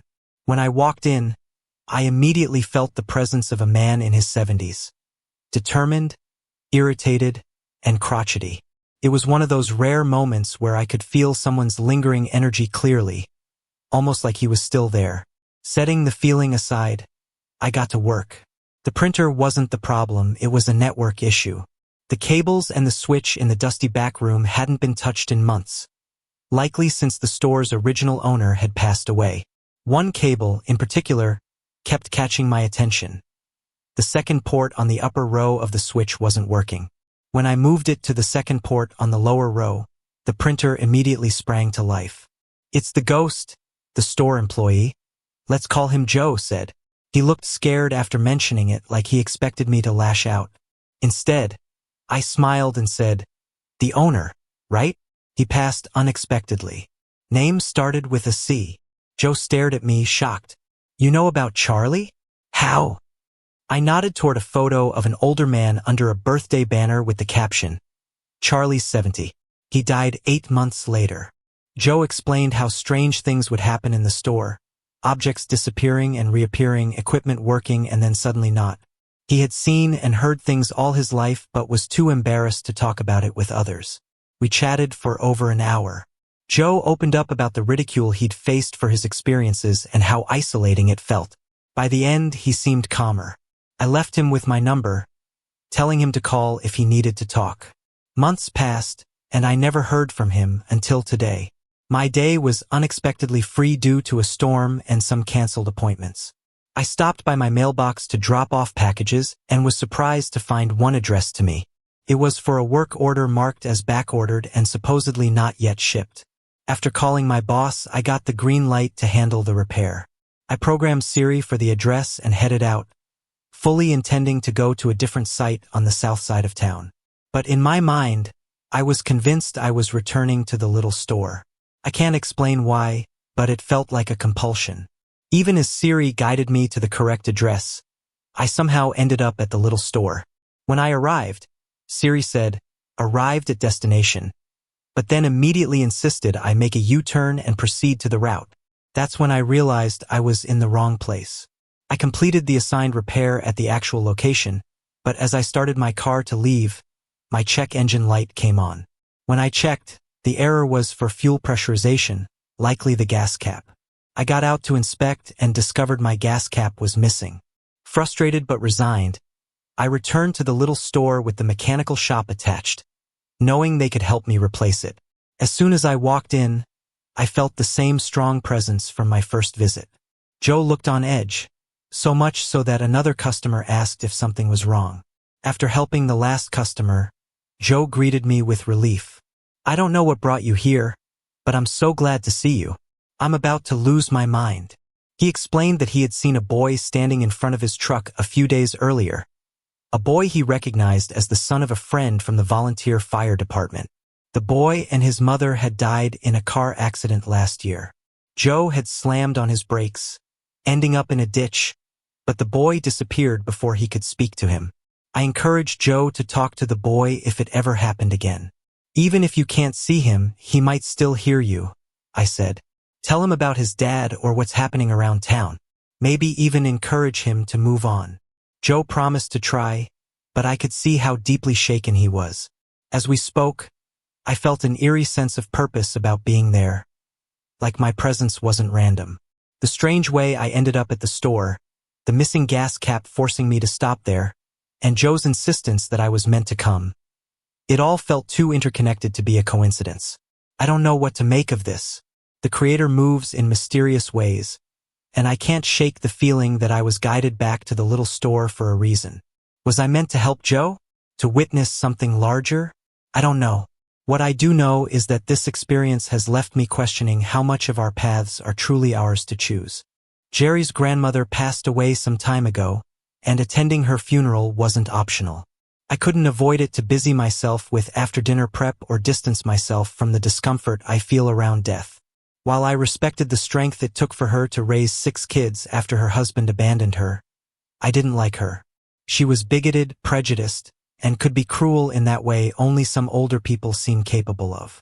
She also felt entitled to discipline my children as she saw fit, including hitting them. Once, she smacked my 6-year-old across the mouth hard enough to cut her lip because she dared to say no. That crossed a line for me, and I made it clear she wouldn't see my kids if she ever behaved that way again. We never got along while she was alive, and now that she's gone, we tolerate each other in spirit. Her passing wasn't sudden. We knew for a few weeks it was coming. During her final hours, I stopped by her house to grab some items my mother-in-law, Mary, needed while she stayed by her mother's side at the hospital. To my shock, I found Jerry's Aunt Vi and her daughters ransacking the place like it was a fire sale. They were stuffing bags with Mary's belongings, her coats, shoes, pictures, even the computer I'd gifted them for Christmas. "What the hell?" I blurted. Vi snapped. "You need to get out of here. Mom hates you, and I don't want you in my house." "This house belongs to Mary," I said. "She's been paying the taxes and mortgage for 20 years. Put that stuff down and leave, or I'll call the cops." Vi insisted her mother had given her permission to take whatever she wanted. "The girls are helping me," she said. "When?" I asked. "She's been in a coma since before you got here. They left after hurling insults at me, and I took what Mary needed to the hospital." Later, when Fern passed, we returned to Mary's house to find it completely ransacked. Even the antique front door, dated to the 1890s, was gone. Vi and her daughters hadn't been at the hospital, so it wasn't hard to connect the dots. When I shared what I'd seen earlier, people didn't outright call me a liar, but their disbelief was clear. That night, Vi showed up drunk, screaming outside my house. I ignored her except to tell her to leave or I'd call the police. Later, I learned that when confronted at Mary's house, Vi denied taking anything, but her daughter, April, was wearing one of Mary's handmade sweaters, a Mother's Day gift I'd gotten her from a specialty boutique in Key West. Vi and her daughters fled before anyone could question them further. They showed up at the funeral but left before anyone could speak to them. Jerry spent the 3 days before the funeral replacing the door, appliances, and other stolen items. Funerals bring out the worst in people, I suppose. The funeral itself was sparsely attended, which surprised me. Fern had been a member of the largest church in the area for over 50 years. Later, I learned the church had made a mistake on the announcement cards, listing the wrong date. Despite the error, they still hosted the after-funeral lunch as planned. During the service, I sensed her presence. Not as malevolent or angry, but tired and sad, tinged with the kind of sorrow that comes from family strife. My children and husband were emotionally drained by the end of it, so we decided to leave for a while and return later with dinner. As we sat in the car waiting for Jerry, who had gone back inside to grab his wallet, my daughter gasped. Following her gaze, I saw Fern, standing in the north-facing window watching us. She was clear as day, her white-blue hair framing her face, dressed as she always had been in life. "You see her?" I asked. My daughter nodded. "Great-grandma's dead, but she's in the window." "I know, sweetie," I said calmly. "She's probably letting us know she's okay, or maybe she wants to visit her kids before she moves on." My son, oblivious, shrugged. "I don't see anything. Come look at my Pokemon Silver." I kept my eyes on Fern as my daughter turned away. Fern didn't move. She simply watched us as she often had when we left her house. When Jerry walked out, she turned to look at him, then disappeared. That window was unmistakable. It wasn't obscured or cluttered. Clear glass framed by heavy green drapes. From outside, you could see directly into the room where the family moved around inside. Yet there she stood, unmistakably herself, as visible as any living person. Over the years, I've occasionally seen her standing there, watching. I assumed I was the only one, but I was wrong. Recently, while delivering dinner to Mary, a new neighbor approached, asking who the woman in the window was. Mary, who had been at a doctor's appointment during the sighting, became alarmed at the thought of a stranger in her home. I retrieved a photo of Fern and asked the neighbor if this was who he saw. He recognized her immediately. Mary, surprisingly unfazed, shrugged. "Oh, that's Mama. She checks on me sometimes. Don't worry about it." She didn't explain that her mother had passed, and I didn't know how to explain it either. That doctor's appointment revealed cerebral blockages in Mary's brain, requiring 2 life-threatening surgeries to remove. I can't help but wonder if Fern's presence was connected, a way of showing support or letting us know something was wrong. Perhaps, even in death, she's still looking out for her family. Alright, here's a bit of backstory. I've never believed in ghosts or spirits. Reincarnation? Maybe, but only as energy transferring, since energy can't be created or destroyed. I've always leaned toward science, computer science, math, chemistry, and after breaking away from the religious cult I was raised in, I became someone who doesn't dismiss religion entirely but sees it more as a way to create societal rules, with myths used to instill fear and compliance. The idea of a divine, all-knowing being? Not for me. My sister, who lived in a tiny town near Tecumseh, Nebraska, called me a while back. She had just returned from Afghanistan to find her husband had been unfaithful while she was deployed. Divorce followed swiftly. She got the house, the car, the pets, and, unfortunately, the mortgage. Alone and in turmoil, she invited me to move in, offering me a fresh start, a place to stay, and even a new job with great pay and benefits. I jumped at the chance, thinking she just needed someone around to fill the silence and keep her company. What I didn't realize was how strange life in her house would get. Her house is massive, built in the 1700s, full of restored period furniture, and undeniably unique. From the moment I moved in, odd things started happening, but I brushed them off. With 6 animals between us, her 2 dogs and 2 cats, plus my dog and cat, things getting knocked over or going missing didn't seem out of the ordinary. My sister had a running joke about checking the credenza or the servants' pantry when things disappeared, saying the mice sometimes moved stuff there. She was almost always right, but I thought nothing of it. One quiet night, everything changed. My sister was asleep upstairs, heavily medicated for her PTSD, her dogs curled up next to her. My cat was dozing beside me on the couch in the basement rec room, and my dog was lying by the AC grate. Her 2 cats were outside, tucked into their deck cave. I was alone in the basement, reading a book with no TV or radio on. My phone was charging on the main floor. The town was silent, as usual, early to bed, early to rise for the farmers. As I sat there, I heard footsteps above me. At first, I thought one of the dogs had gotten loose, but the sound didn't head toward the kitchen door. It stopped abruptly. I dismissed it as the house settling and went back to my book. A few minutes later, the footsteps returned, this time heavier and slower. They started near the kitchen door and moved toward the dining room. These weren't dog steps, they were deliberate, human. My stomach sank. The thought of someone breaking in crossed my mind. Our town doesn't lock doors, but if someone didn't belong, it would be obvious. I set my book aside and went to the safe to grab the shotgun. Just as I was about to investigate, I heard a woman's voice call out, faint but clear, saying the name of one of my sister's dogs, Winston. The voice wasn't loud but carried an undeniable weight, like it demanded to be heard.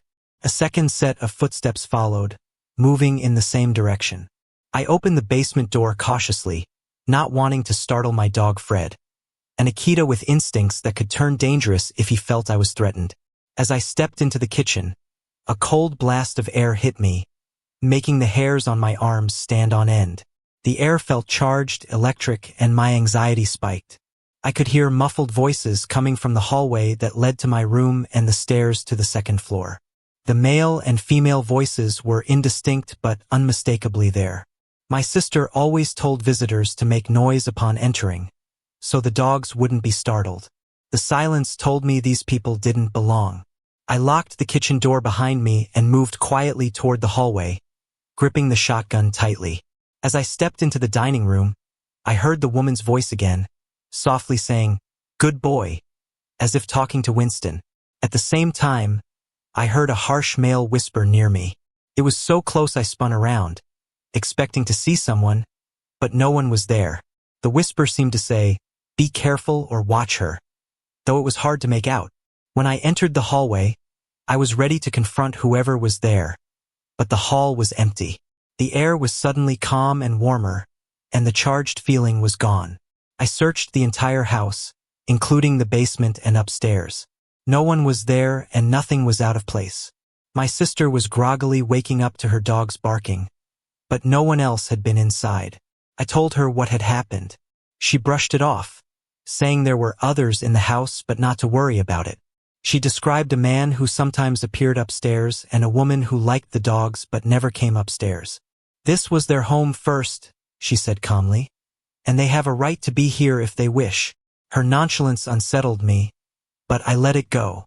Later, our friend Grizz filled me in on the house's morbid history.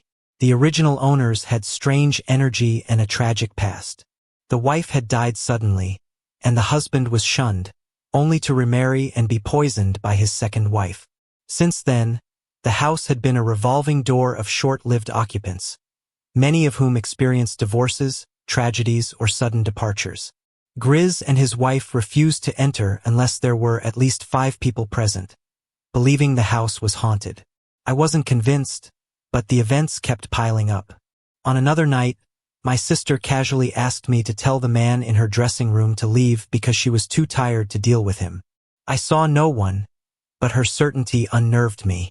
Later that night, I saw the man myself in the library. He was translucent, dressed in an old-fashioned suit, and stared at me before vanishing. I heard the same whisper from before, "Until tomorrow." The next morning, my sister explained how she had made peace with the man after confronting him once. The woman, she said, was less cooperative but seemed to enjoy interacting with the dogs. My sister believed the woman had revealed her ex-husband's infidelity, helping her end a bad marriage. Despite the strangeness, my sister felt safe in the house, but I was far from comfortable. I'm still not ready to say I believe in hauntings, but I'm running out of logical explanations. The house has become my new normal, but I don't think I'll ever truly feel at ease in it. Let me start by saying that I don't exactly believe in ghosts. I do think the energy that leaves a person at death doesn't just disappear. Science says energy can't be destroyed, but where it goes, I have no idea. Also, I don't scare easily. I work in a maximum security prison, specifically in the segregation unit, and I'm used to handling unknown threats head-on. But I'm at a loss in my new home, and I'm trying to stay open-minded about how to coexist peacefully with whatever is going on. I recently moved into this stunning, partially renovated house owned by a friend. It's 115 years old, with original hardwood floors, cabinets, molding, and doors that are beyond beautiful. The renovations were limited to new wiring and light fixtures. Felt like a dream home at first. The first night, I noticed some odd creaking in the floors, but I chalked it up to the house settling. Then, the kitchen cabinet doors started swinging open on their own. One particular door latched but would still somehow fling open with enough force that I could hear it from another room. After the 5th time, I went to my sister's house to pick up my cat, thinking his presence might ease my nerves. For a few days, things calmed down. Occasional odd noises, the cabinet door issue, and my cat acting agitated at times, which I attributed to the move. About a week after I settled in, a family member came to visit. She stayed for a few days and mentioned how the sliding door on the living room archway kept opening, even after she closed it. I blamed my cat or the fan and brushed it off, but she insisted she'd closed it while the cat was with her. I didn't think much of it. That night, I was on the couch watching TV with my cat sleeping on my lap when I heard heavy footsteps coming from the kitchen, heading toward the living room. They sounded like my work boots on the hardwood floor, loud and deliberate. Thinking my guest was up and walking around at 2 a.m. for some reason, I called her name. The footsteps continued, but then I heard her snoring from the bedroom. Creepy, but maybe I imagined it? The next day, while watching TV around noon with my guest, my cat was in the kitchen using his litter box when a painting I had hung suddenly jumped off the wall and smashed. I figured the nail must have been faulty, but my guest decided it was time to leave. 2 days later, I came home from work at 2:30 a.m. and found every single door in the house wide open. I was sure I'd latched them all before leaving. Assuming the homeowner had been by, I closed them all again. The next morning, I found them open again, and my TV, which I'd turned off, was now on. The remote, kept in a drawer, hadn't moved. Weird things like this kept happening. Cabinets opened, doors swung wide, footsteps echoed on the floors, and things fell off the walls. My Google Home even started randomly asking me to repeat commands when I hadn't spoken in minutes. I ignored it as best I could until tonight. About 3 hours ago, I was asleep on the couch with my cat in his bed nearby. Suddenly, my blanket was ripped off me, and the door to my bedroom slammed shut so hard it locked itself. Startled, I froze as I heard a sound from my bedroom. It was like a mix between a gas stove roaring to life and a low growl. Goosebumps ran up my arms, and the air felt icy. I panicked but eventually forced myself to the door and spent 30 minutes trying to unlock it. When I finally got it open, the closet door inside my room was wide open, and items were knocked over. My quilt lay crumpled on the floor. As I picked things up, I heard a hiss, a creepy, unmistakable sound that made me freeze again. As soon as I could move, I grabbed my cat, locked the house, and drove off for some late-night comfort food. I'm back home now, determined not to let fear take over, but the atmosphere feels heavy and uncomfortable. It's like there's a floating anxiety I can't pin down, and I can't shake the unease. This house was built in 1804 and has seen the town grow up around it. I love this house and hope to buy it once my lease ends, but tonight shook me. I can't explain what happened, and I'm at a loss. Does anyone have insight into what might be going on or how to handle it? I want to coexist with whatever this is, but I don't know where to start. I know it's been a year since I disappeared suddenly, but I had a very good reason. If you remember, I was dealing with a very malevolent entity that had attached itself to me. My mentor, a man introduced to me by my brother, helped guide me through the process of freeing myself. It was an intense journey. Every morning and night for over a year, I performed rituals, prayers, and cleansing practices. One of his key instructions was to avoid anything that might allow the entity to draw energy from me or those around me. When he asked what I might be doing to attract or feed it, I mentioned this form. He advised me to step away from it, as revisiting those memories or focusing on pain and fear could embolden or strengthen the entity. That's why I vanished so suddenly. I also made other changes, embracing a simpler and more mindful lifestyle, cutting out anything that could serve as a source of negativity. Now, I'm happy to say the entity is finally gone. I believe I'm free, and if something similar were to happen again, I feel I have the strength to handle it. But the cost of my freedom was devastating. Everything has a price, they say, but the true cost often defies measurement. About 6 weeks ago, I could feel the entity's grip weakening. It was still there, but it felt desperate, angry, and on the verge of being fully expelled. After months of relative quiet, I could sense a storm gathering. That night, as I lay on my bed reciting prayers, I felt a chilling malevolence all around me. The air seemed heavy, and I was shivering, not from cold, but from the oppressive energy. Leia, my 11-year-old basset hound, leapt onto the bed with me. Normally, when I had guests, she would hide behind me, trembling. But not this time. Leia positioned herself over my body, her feet planted on my thighs, and growled at the air at the foot of the bed. Her tail whipped in my face, but her whole body was coiled, ready to spring. Her jowls were drawn back, teeth bared, and the deep vibration of her growl radiated pure defiance. She looked like she was ready to take on whatever was threatening me. Leia was remarkable. At 11, she was as energetic as a pup, bounding up and down stairs, chasing birds and squirrels in the yard, and enjoying life to the fullest. That night, however, something unimaginable happened. The feeling of the entity exploded, as if it had reached a breaking point. It was like the air was ripped from my lungs. Suddenly, Leia screamed, a sound I'll never forget. She reared up, froze for a moment, then collapsed onto me, still screaming. If you've never heard a basset scream, consider yourself lucky. It's a sound that cuts to the soul. From that moment, the entity was gone. Couldn't feel it anymore. It was just gone. But Leia, my beautiful Leia, her screams continued, raw and heart-wrenching. After hours of agony, we rushed her to the vet as soon as the clinic opened. The vet's diagnosis was crushing. Leia had fluid in her heart and lungs, and she was dying in excruciating pain. There was nothing to be done, he said. She wouldn't survive for long.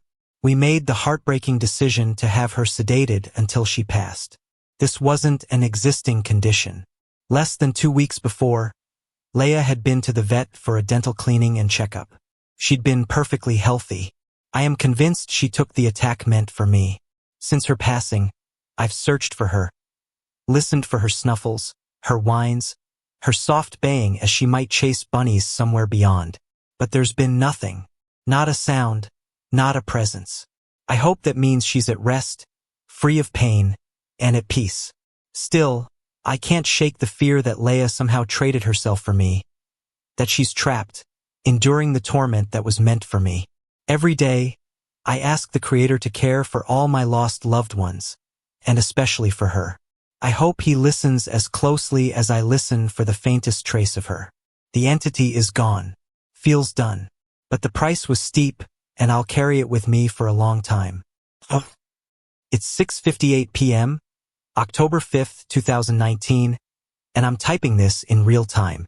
This is an evolving situation, and I'll do my best to be coherent, though I'm not in the best headspace right now. My mother-in-law resides in a skilled nursing facility after several strokes left her needing care beyond what we could provide at home. In the past 2 weeks, she's been admitted to the ICU 3 times. The first time was for a UTI that went septic, leaving her unresponsive. After a week in the ICU and 2 days on the floor, she was discharged back to the facility. The next day, she was found unresponsive again and rushed back to the hospital. The second time, it was pneumonia. This wasn't a surprise to me. I'd argued with the hospitalist about discharging her the day before because a doctor I'd spoken with earlier had mentioned pneumonia. That doctor mysteriously disappeared, and the hospitalist claimed he saw no signs of it. Despite my protests, they discharged her. She was readmitted to the ICU a day later. On Friday, October 4th, at 1:08 p.m., my husband Jerry called me. "Get to the facility now," he said. She was unresponsive, her pulse in the 30s, and her blood pressure was 60/30. She had a do not intubate order. I told him to have them call an ambulance and said I'd be there in 10 minutes. When I arrived, it felt like stepping out of time. The world around me moved in slow motion, but somehow I passed everyone in a blur. I reached her before the ambulance did. She was unresponsive, her eyes locked in a stare, her pupils pinpricks. They told me she wasn't aware, but I disagreed. Her expression looked terrified. The ambulance arrived, and I went to my car to follow them. That surreal feeling still lingered, but I was starting to calm down. Jerry came out and kept asking if I was okay. I didn't understand why he was focused on me when his mom was being loaded into the ambulance. He was about to get into my car when I heard her voice, clear and loud. "Jerry has to come with me." Without hesitation, I told him, "Ride with her. She can't be alone right now." He went. 3 minutes into the 15-minute drive, she coded. Chest compressions began, but they didn't intubate or provide oxygen, per her advanced directive. When they arrived at the ER, they put her on a thumper and began bagging her manually. After 10 minutes, the doctor prepared to call time of death. Jerry ran out of the room, overwhelmed, but I stayed. As I stepped out of the curtain, I heard her voice again, sharp and urgent. "Jerry!" It came from above and to the right of me, as clear as a bell. Without thinking, I used the same tone to call to Jerry. "Can't you hear her? She's calling you. Get back in there." Everyone in the hallway, the pastor, my son, and the staff milling around, stared at me like I'd lost my mind. I didn't care. I grabbed Jerry and dragged him back to her bedside. Reaching out, I stroked her cheek. As soon as I touched her, the monitor that had been flatlined for over 10 minutes suddenly began beeping. Her heart had started beating on its own. The staff went from winding down to rescue mode in an instant. Epinephrine was ordered, and the nurse resumed bagging her. The doctor insisted she wasn't breathing on her own, but I could see her trying. She was fighting her way back. I begged them to put her on a BiPAP machine, a device that delivers positive pressure air but only works if there's some breathing effort. The doctor said it wouldn't help but agreed to try. It worked. She was breathing with oxygen levels between 96 and 100. Let me be clear. This isn't me bragging or claiming credit. I know I was just a conduit. I feel humbled and awed that I was trusted with this role. Since then, over the last 24 hours, I've had an unshakable sense of what needs to be done to keep her stable and safe, guided by knowledge that isn't entirely my own. Right now, she's awake, conscious, and fully in charge of her faculties. She's eating and drinking with minimal assistance. I don't know what the Creator's plan is for her, but I know my role is to do everything I can to help her. Why else would I hear her voice while she was flatlined for over 20 minutes? Why else would I feel compelled to act, against all odds, to bring her back? She's not out of the woods yet, but she's still here. And now I'm not the only one hearing her voice. Did I mention her nickname is Loud One? I used to live in a house in South Omaha that was built in 1895. Rumor had it the building was once a mortuary and funeral home, though I never confirmed it. A tenant and a maintenance man both mentioned it, saying the basement still had old embalming equipment and the attic held leftover caskets and funeral-related items. I didn't know any of this when I moved in, but it might explain the strange things that happened there. I often wondered if other tenants had experienced anything unusual, but I never met anyone after we left to ask them. I do know the apartment above us had some questionable tenants.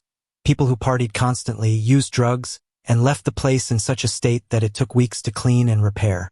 The flooring had to be replaced because of the filth, including feces. Another apartment was home to a prostitute who disappeared one day, leaving her associate behind. He was a shady character, though he didn't appear unusual at first glance. The first time I met him, he knocked on my door to borrow a light bulb for the porch. He seemed like a regular, relatively handsome man, but as he introduced himself, I had a sudden, overwhelming feeling, almost a knowing, that he was involved in pornography and had killed a woman. It was unsettling because there was nothing outwardly suspicious about him. I thought I was imagining things and chose to ignore it. A few months later, I visited his apartment for a beer with my boyfriend. We had been socializing on our shared porch, and curiosity got the better of me. In hindsight, it was a bold and naive decision. As the man drank, he became talkative and revealed things about his past. He used to run a nude modeling studio in Council Bluffs and pimp women on the side. He also confessed to being involved in a second-degree homicide of a woman in Des Moines in the 1970s. He claimed it was self-defense, saying the woman attacked him while driving, and he shot her in the face to protect himself. Whether his story was true or not, my gut feeling about him had been right. After that night, I kept my distance until he eventually moved out. The paranormal events began one evening when my boyfriend and I returned from the laundromat. As we parked our car, we both noticed a small boy sitting in one of our large bay windows. The boy, no older than 7, had no distinct facial features, but his silhouette was clear. He appeared to be waiting for someone. When we went inside, the living room was empty. After that, I often felt like someone was following me around the apartment. The presence made itself known by messing with my dining room table, pulling candles out of their holders, knocking over salt and pepper shakers, and leaving the tablecloth disheveled. No matter how tightly I secured the candles, they would be thrown onto the table when I left the room.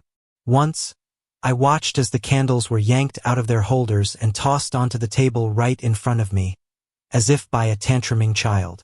Frustrated, I yelled, "Stop it! Don't touch my stuff anymore." Miraculously, the activity stopped after that. Looking back, I think if there was a ghost of a young boy, he was drawn to the dining room.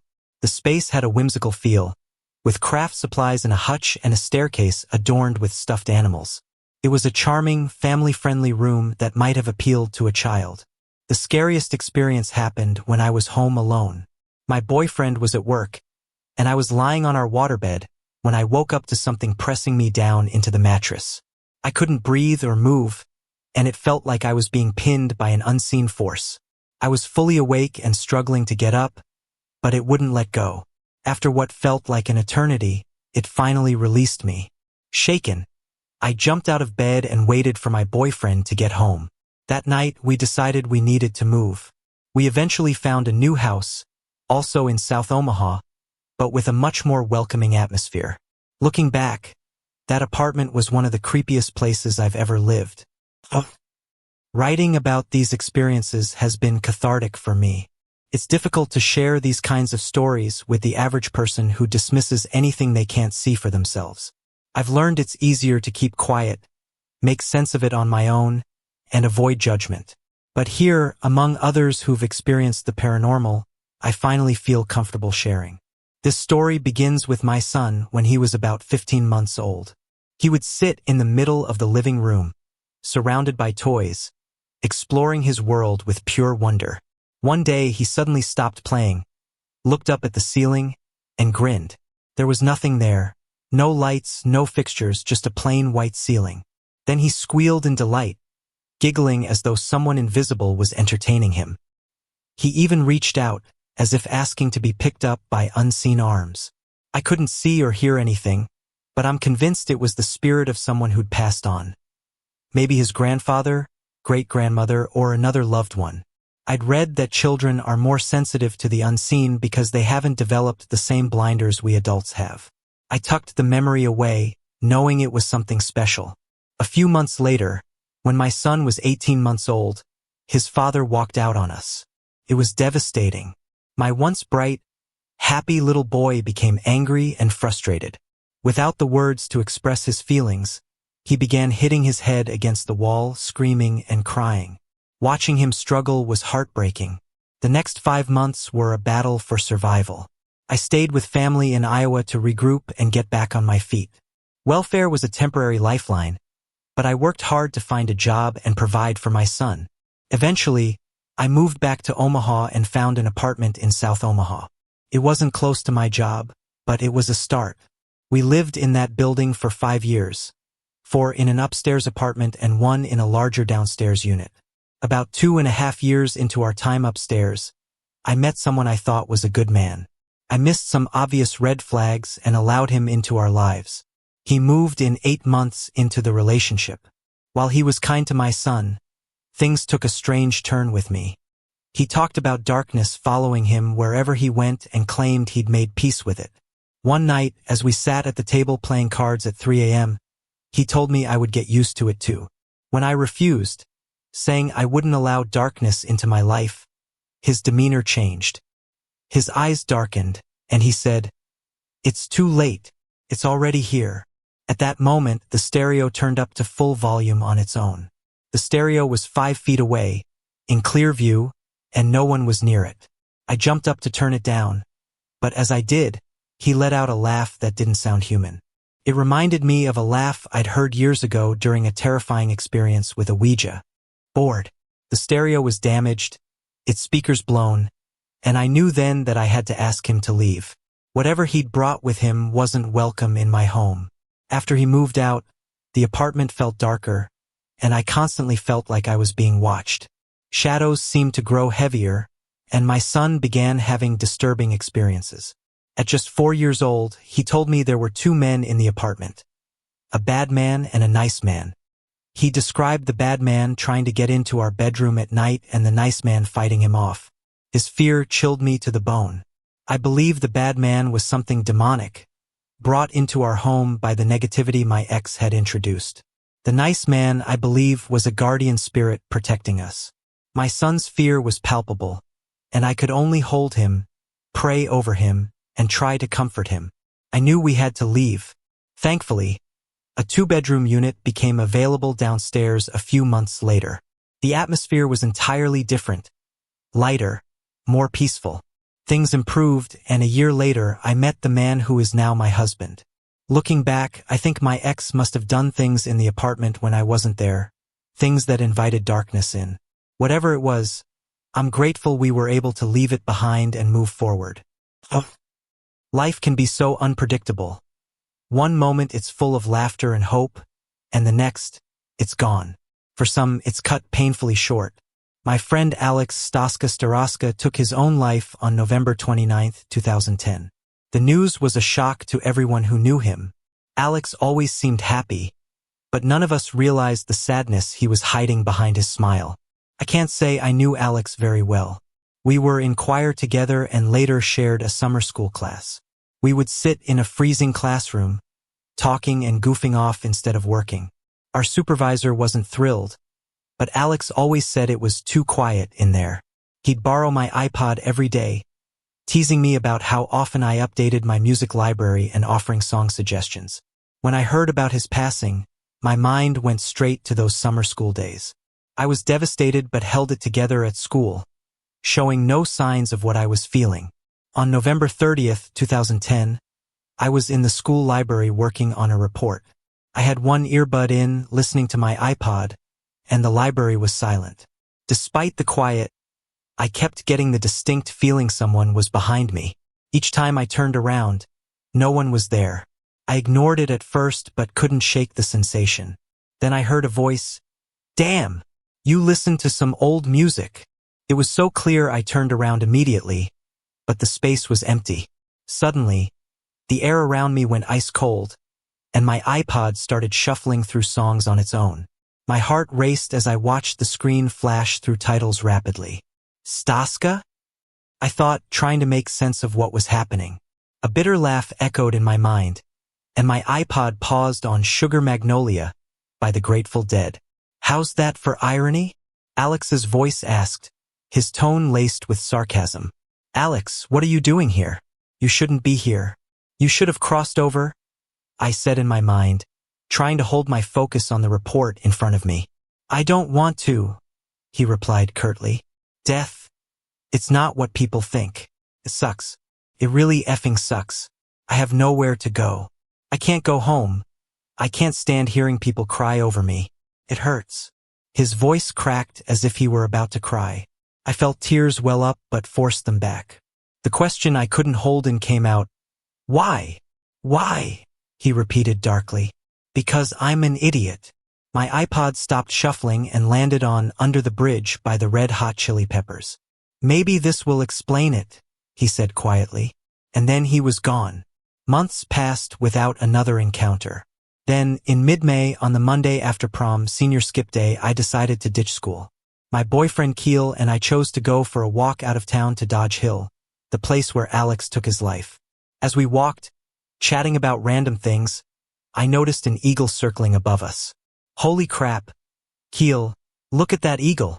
It's huge, I exclaimed, pulling my camera from my hoodie pocket.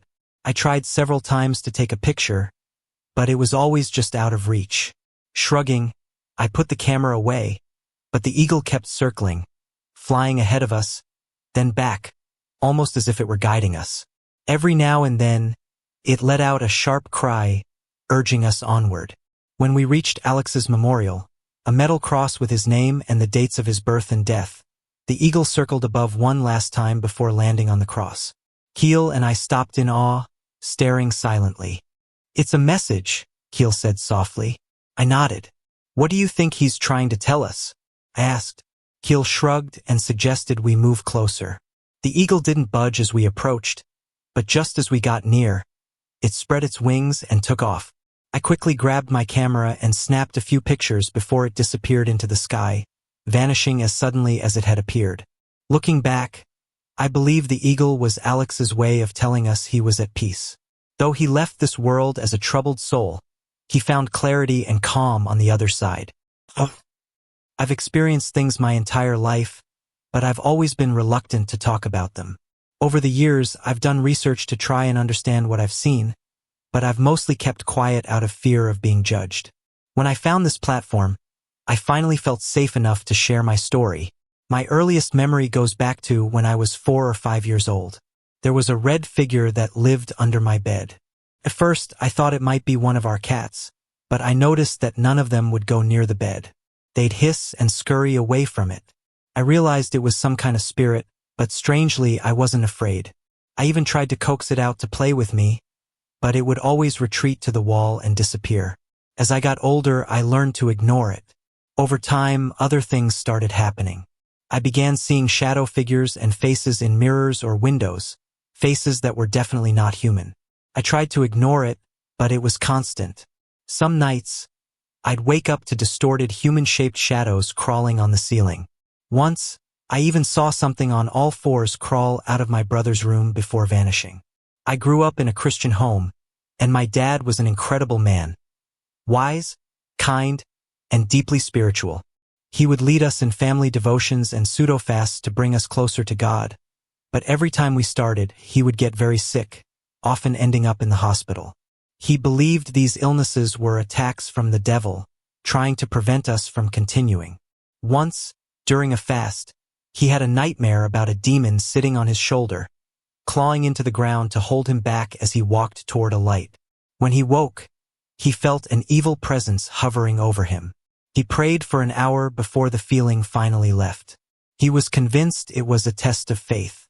When my dad passed away, I was 19, and my mom had already passed when I was 9.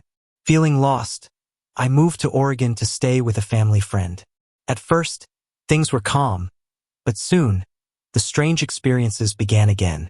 I saw shadow figures, faces in mirrors, and had nightmares of shadowy creatures chasing me or hurting my family. Once, I even woke up to a whisper in my ear. I couldn't make out most of it, but I clearly heard my brother's name. 20 minutes later, my sister texted me to say my brother was in the hospital after attempting suicide. That shook me deeply. After 2 years in Oregon, I joined the Air Force, hoping to leave the spirits behind, but the dorms in basic training and tech school were haunted too. One night, I woke up and saw feet under a closed stall door in the latrine. Assuming it was another girl, I used a different stall, but when I came out, the stall was empty. Another time, I woke to a loud voice shouting, "Room 10 hut." I jumped out of bed, but the lights were off and everyone else was asleep. When I got to my first duty station, the activity picked up immediately. Objects would move or fall over. My AC would drop to freezing temperatures, and I'd wake up to see shadowy creatures watching me from the ceiling. Once, I saw a shadow hovering over my boyfriend as he slept. The next morning, he told me he'd had a nightmare that I was possessed and trying to kill him. A few nights later, I had a similar dream where I was possessed. I woke to him shaking me, saying I was making inhuman noises in my sleep. Even after we broke up, the experiences continued. One recurring figure is a little girl with a bashed-in head. She often plays with my old stuffed animals, leaving them scattered on the floor. She doesn't seem harmful, just curious and playful. I still see her from time to time. After 22 years of living with these experiences, I've grown used to them. I don't think they'll ever go away, but I've learned to ignore them and carry on with my life. I'm sharing this story because I hope someone out there believes me. It's comforting to know there are others who've gone through similar things, and for the first time, I feel like it's safe to talk about it. Sorry to interrupt. If you're enjoying the story, let me know in the comments and tell me where you're watching from. Don't forget to like and subscribe for more. I already feel a bit silly for sharing this, but I'm curious if anyone has experienced something similar. For context, I'm an atheist and have been skeptical about ghosts for years. Even as a kid, though, I found the topic fascinating. A few years ago, my sisters and I decided to use a Ouija board, just for fun. None of us thought anything would happen, and during the sessions, nothing did, at least not immediately. But within a few days, strange things began happening in and around the rooms where we used the board. We only used it 3 times, but that was enough. In one of our bedrooms, where my sister kept the board, she started seeing a dark figure near the area it was stored. In another room, we began occasionally seeing a white figure, and that one still appears to this day. For a while, things settled down, but then the activity picked up again. One night, my sister was staying in the same bedroom where the board had been used. I woke up to her screaming. When I ran to check on her, she said she saw a dark figure standing near her. This wasn't a one-time thing. It happened to her many more times. My mother, out of curiosity, decided to spend the night in that room with her and even brought a Bible along. Just a few minutes later, I woke to hear both of them screaming. They swore they saw multiple dark figures surrounding them. After returning to my room, I noticed all the lights around me flickering, even ones that weren't connected to each other. At this point, the entire family started experiencing things. After a brief calm, the activity came back even stronger. My mother was partially dragged out of her bed one night. Though she had taken the day off from work, she decided to leave the house entirely after that, and who could blame her? Not long after, my sister, who was living in the basement at the time, began experiencing bizarre things as well. One night, she took her dog outside to use the bathroom. After the dog ran back inside, the door slammed shut and locked right in front of her, as if whatever was there wanted to be alone with her dog. This wasn't an isolated incident. Similar things happened that left her shaken, and even her 90-pound husky, who had never snarled before, would growl and go crazy. Living down there clearly unsettled both of them. Over the past year, the activity has mostly been smaller things. Scampering footsteps, dragging sounds on the carpet, and strange voices speaking in an unknown language. However, my sister and I have also been experiencing intense sleep paralysis ever since using the board. I can't help but wonder, are these events related, or is it all a coincidence? I may never know. Oddly enough, we've gotten used to these occurrences. At this point, we've nicknamed the entity the Goblin, and even joke about it when strange things happen. Still, a friend of ours who specializes in cleansing houses gave us supplies to use if we ever feel the need to take action. We don't talk about these experiences much because we're afraid people will think we're crazy. I'm sharing this here because I'd like to know if anyone else has gone through something similar. We were all skeptics before we used the Ouija board, but now, let's just say our views have changed. It all started in Omaha, Nebraska. My mom and I had moved there from California for a fresh start. At the time, my mom was working as a chef at a small family restaurant, and we rented a studio apartment. We'd only come home to sleep after long days. One night, though, my mom woke me up in a panic, telling me to call 911 because the neighbor's house was on fire. I was too young to remember much about the family that lived there, but I do recall they had a son who went to the same school as me. Tragically, he didn't survive the fire. 2 years later, our situation had improved. My mom had been promoted to head chef at the Hilton Hotel, and we had a better income. We moved into a small one-bedroom house, and when my older brothers joined us from California, we started looking for a larger place. After weeks of searching, my mom came home one day, smiling ear to ear, and announced that she'd put a deposit on a 3.5-bedroom house in the neighborhood. It wasn't until later that I realized it was the same house that had burned down years ago. It had been renovated and put up for rent, but no one ever stayed long. We moved in, eager for more space, but soon after, strange things began to happen. First, it was minor. The TV and stereo would turn on by themselves, and things would go missing or be found in odd places. My mom dismissed it, blaming us for being careless. Then things escalated. I'll never forget the day I came home from school, made myself a peanut butter and jelly sandwich, and poured a full glass of milk. I turned to put the milk away, and when I turned back, the glass was completely empty. I was home alone.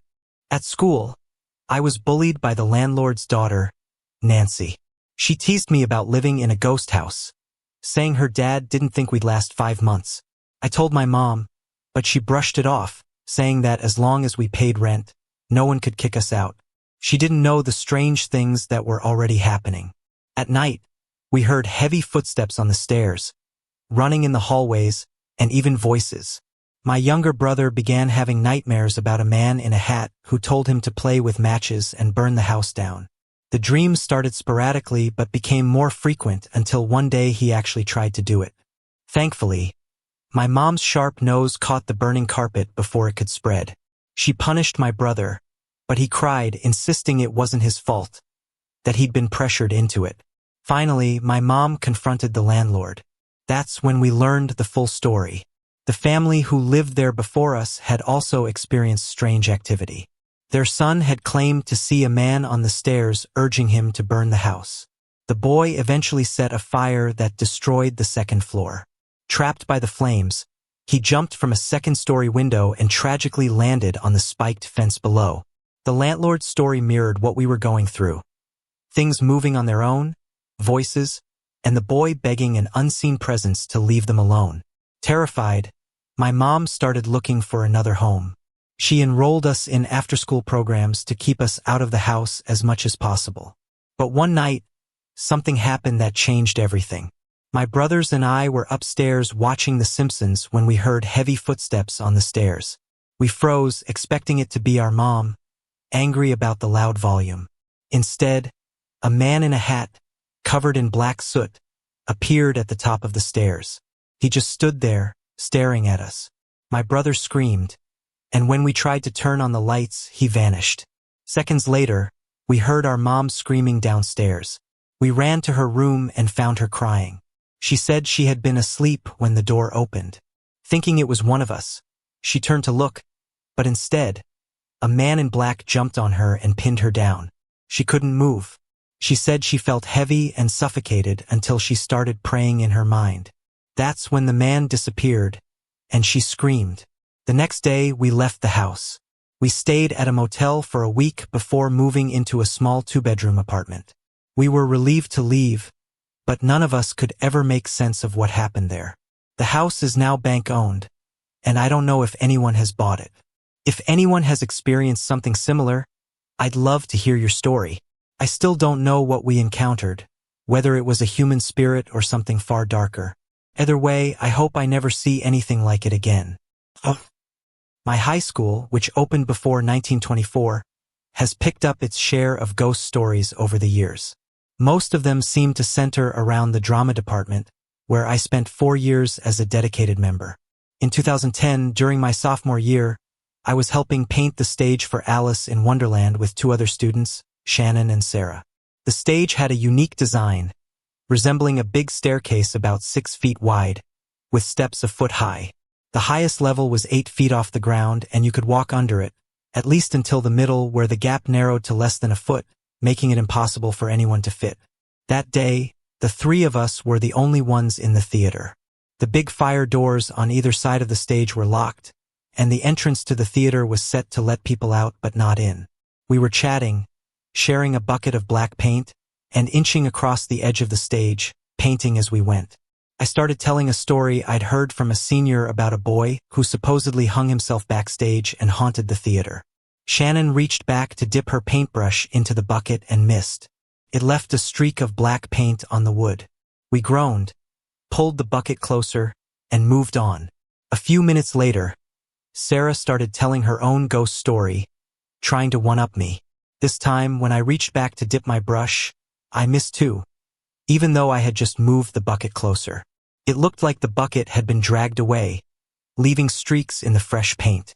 We painted over the marks and placed the can directly in front of us. Shannon began her story, but we were interrupted by a tapping sound from under the stage. Thinking another student had snuck in to mess with us, I grabbed my phone for light and checked the area.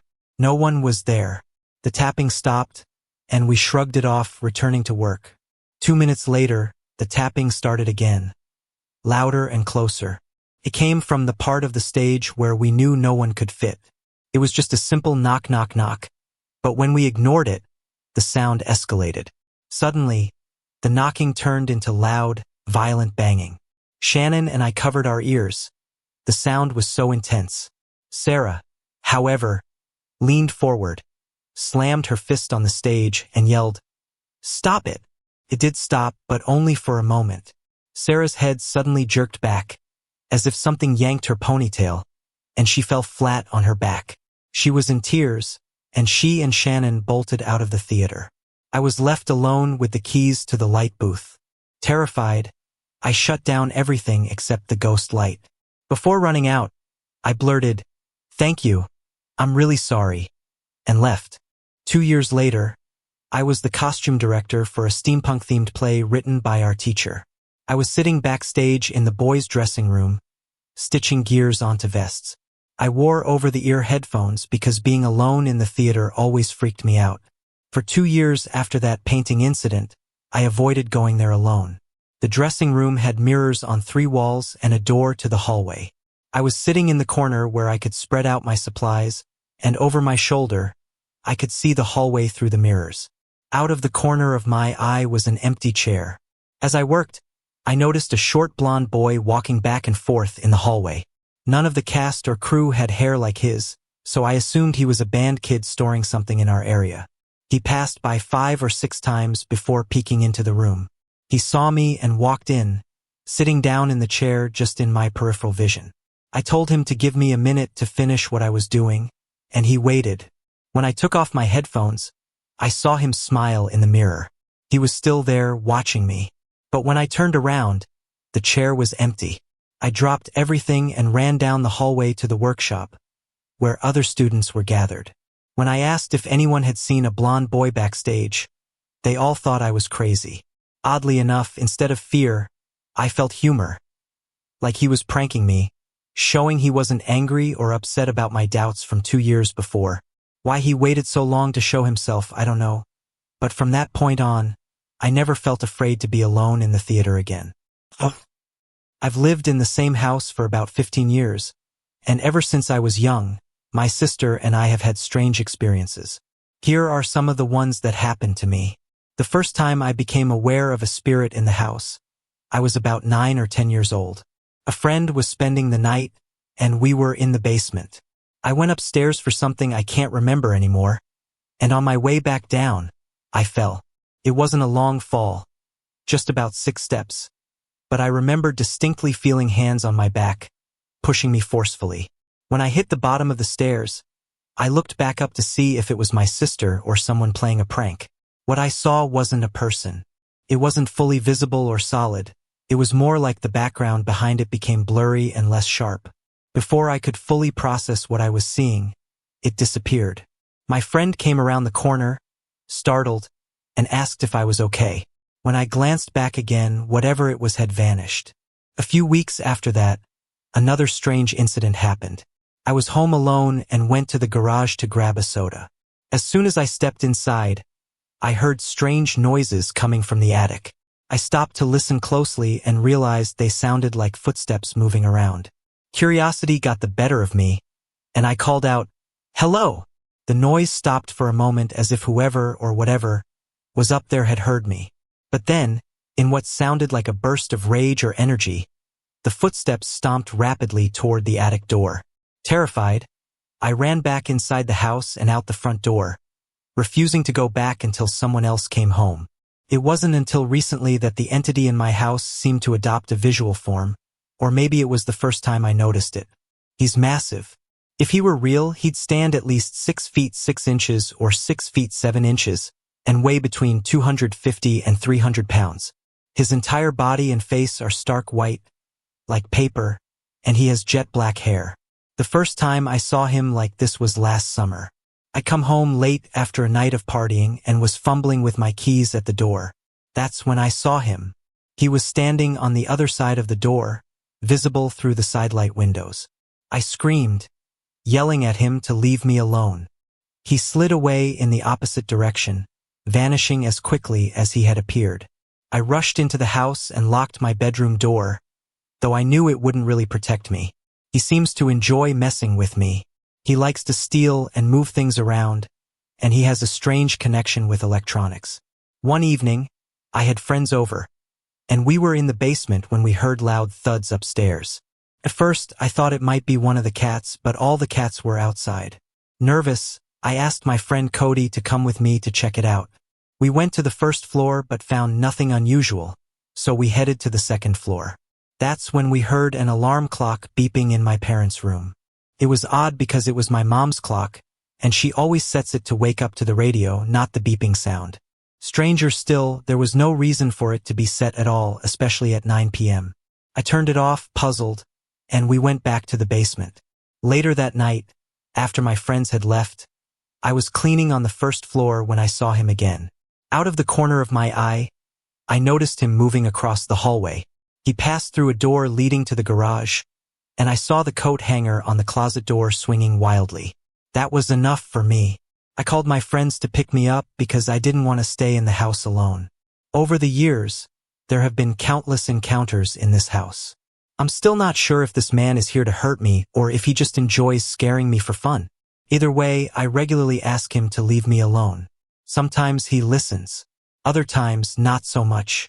I'll start by saying I've never come face to face with my ghosts, but I've definitely heard, seen, and felt them. My house is about a generation old, though I'm not entirely sure of its exact age. Based on what I learned using a homemade Ouija board with some friends, I believe a girl was murdered here a few years after it was built.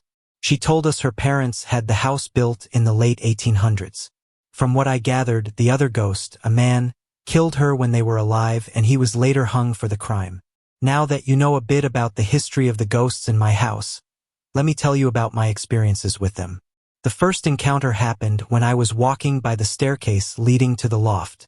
I've always felt something strange whenever I passed the stairs. One time, I glanced up instinctively, like you do when someone enters a room. To my surprise, I saw the outline of a figure at the top of the stairs, not fully formed, but like a hazy shape that drifts in the corner of your vision, similar to how you see spots after staring at a bright light for too long. From that moment, I knew my house was haunted. The second encounter was almost a year later. Between those events, I heard strange noises, like footsteps coming from the basement, but nothing major. Around this time, I started using the Ouija board at my friend's house, despite warnings from another friend to avoid it. One night, as I lay in bed, drifting off to sleep, I suddenly heard a shrill scream, right inside my ear. The house was completely still, so I knew no one else had heard it. At the time, I was too tired to think much of it and eventually fell asleep. The next morning, I remembered what had happened. The scream was a girl's voice, and it left me feeling confused.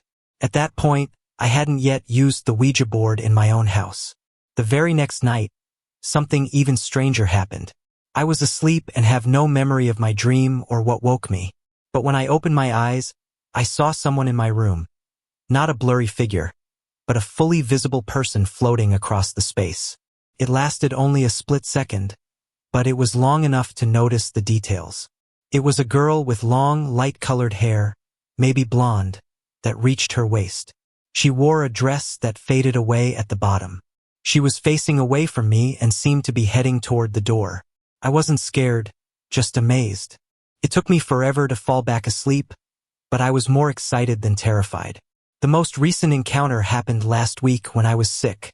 I was home alone, sitting in the bathroom. My mom was at work, my stepdad too, and my sister was at school. At first, I heard the fridge hum to life, but then I noticed something else. A faint, high-pitched voice humming a tune I'd never heard before, yet somehow it felt familiar. The sound was coming from the basement, near my sister's room. I couldn't help but think it was the same girl I'd seen and heard before. Later that day, while I was sitting on the couch watching a movie, I heard a loud boom. Startled, I turned around, thinking the cats had knocked something over. I got up to investigate, but only took a few steps before I heard another boom. This time, it was coming from the basement. I froze, too scared to check it out. I knew it couldn't be the cats. One was asleep on my lap, another on the other couch, and the last one was outside. I went back to the couch and tried to sink into my seat, hoping whatever it was wouldn't notice me. And that's it, that's my experience with the ghosts in my house. Sometimes I wish there was more to it. Other times, I wish there wasn't anything at all. But no matter how I feel, I can't deny what I've seen and heard. I am a Christian. Not overly devout, but someone who believes in God, Christ, and the Bible. I try to live my life as a decent person and raise my family with the same values. Over the years, I've spoken with ministers and even a Catholic priest about the strange happenings I've experienced. Many told me that believing in the paranormal contradicts being a true Christian. But I disagree. I know what I've seen and felt, and those memories are as clear today as they were when they happened. When I was about 9 years old, and my sister was 5, we lived in a small old house in Omaha. It was what people call a cement slab house, no basement, just a slab foundation. The layout was unusual. You'd enter directly into a large kitchen. A short hallway led to the bathroom and laundry room, and at the end of the hallway was a staircase to the second floor. Upstairs, there was a bedroom at the top of the stairs, a living room, another bedroom, and a sun porch. My grandpa had the first bedroom. My parents shared the second, and my sister and I shared the sun porch, which my mom and grandpa had lovingly decorated as a cozy little girl's room. One night, my sister and I were getting ready for bed. It was late, about 11 p.m., and my sister was in the bathroom brushing her teeth while I waited outside, sitting on the step between the kitchen and hallway, reading. Suddenly, she screamed. I looked up and saw that the bathroom light had gone out. I ran in and froze. On the curtain of the bathroom window was the face of a man with long light brown hair, a beard, and a mustache. He wore a bright red velvet cloth around his shoulders, and his face and shoulders were surrounded by an intense glowing light that filled the room. My sister inched closer to me, terrified, as we both stared at the figure. Then it spoke. "Do not turn on the lights. I will not hurt you," it said. Panicked, I ignored the warning and switched on the light. The figure vanished instantly. For the next 10 to 20 minutes, I tried to convince my sister it was all a joke or our imagination. Inside, though, I was shaking with fear. We eventually went to bed, but I couldn't sleep. Around 1 a.m., a loud commotion erupted upstairs. Doors were opening and slamming shut. The TV turned on and off repeatedly, and lights flickered throughout the house. My dad jumped up, and the rest of us ran to the living room. As we tried to escape downstairs, a folding bed on wheels suddenly rolled out of the closet and blocked the doorway. My mom pulled on one side while my grandpa pushed from the other, but it wouldn't budge. Even when my dad joined in, the bed remained firmly in place. My sister stood silently, tears streaming down her face. Then, as abruptly as it started, everything stopped. We went to the kitchen on the main floor, trying to calm down. My dad attempted to rationalize what had just happened, though none of us could find a logical explanation. After about 30 minutes, we decided to try and salvage some rest. I checked the clock. It was 1:45 a.m. I must have dozed off because the next thing I remember was waking up to more chaos at 3 a.m. This time, the noises were coming from the main floor. It sounded like the entire house was going to collapse. My dad and grandpa ran down the stairs, stopping about 4 steps from the bottom. I wasn't supposed to follow, but I clung to the back of my grandpa's robe, too scared to stay behind. Once again, lights flickered on and off, doors slammed open and shut, faucets turned on and off, and even the gas burners on the kitchen stove ignited and extinguished repeatedly. The chaos eventually stopped, leaving the front door wide open. Grabbing our hands, my parents and grandpa rushed us outside. We stayed out there for about 45 minutes before my parents decided they weren't going to let anything, or anyone, chase them out of their home. We went back inside. My sister slept with my parents, and I stayed with my grandpa that night. Over the next 6 months, we experienced countless strange events before finally moving out. I've driven past that house many times since starting my own family, and it's still there. I know it's changed owners and renters multiple times over the years. At the top of the hill near the house, there used to be a small, long church that was torn down about 20 years ago. It was rumored to have been used for satanic rituals and sacrifices. I never confirmed those rumors, and part of me doesn't want to. Whatever the truth is, those events seem to open a door to strange occurrences that have followed me throughout my life. Not every day, but often enough to leave a lasting impact. On January 1st, 2006, at 5:57 a.m., my father passed away. Our entire family had been keeping vigil at his home for several days, knowing the end was near. He had been unconscious for the past 2 days, growing weaker with each passing moment. While it was incredibly difficult to let him go, my sister, 2 half-brothers, stepmother, and I, knew he had suffered enough over the last year. In one of his more lucid moments, about 6 days before he passed, he told me he was tired and didn't want to die alone in a hospital. We honored his wishes, bringing him home and making him as comfortable as possible. Hospice care came to help, and we spent as much time with him as we could. He passed away on a Sunday morning, New Year's Day. After he passed, my stepmother called our church, and one of the associate pastors came to be with us. He stayed for about half an hour as we waited for the coroner. When it was time to decide what to do next, my husband suggested we go to church, saying, "That's what Dad would have wanted."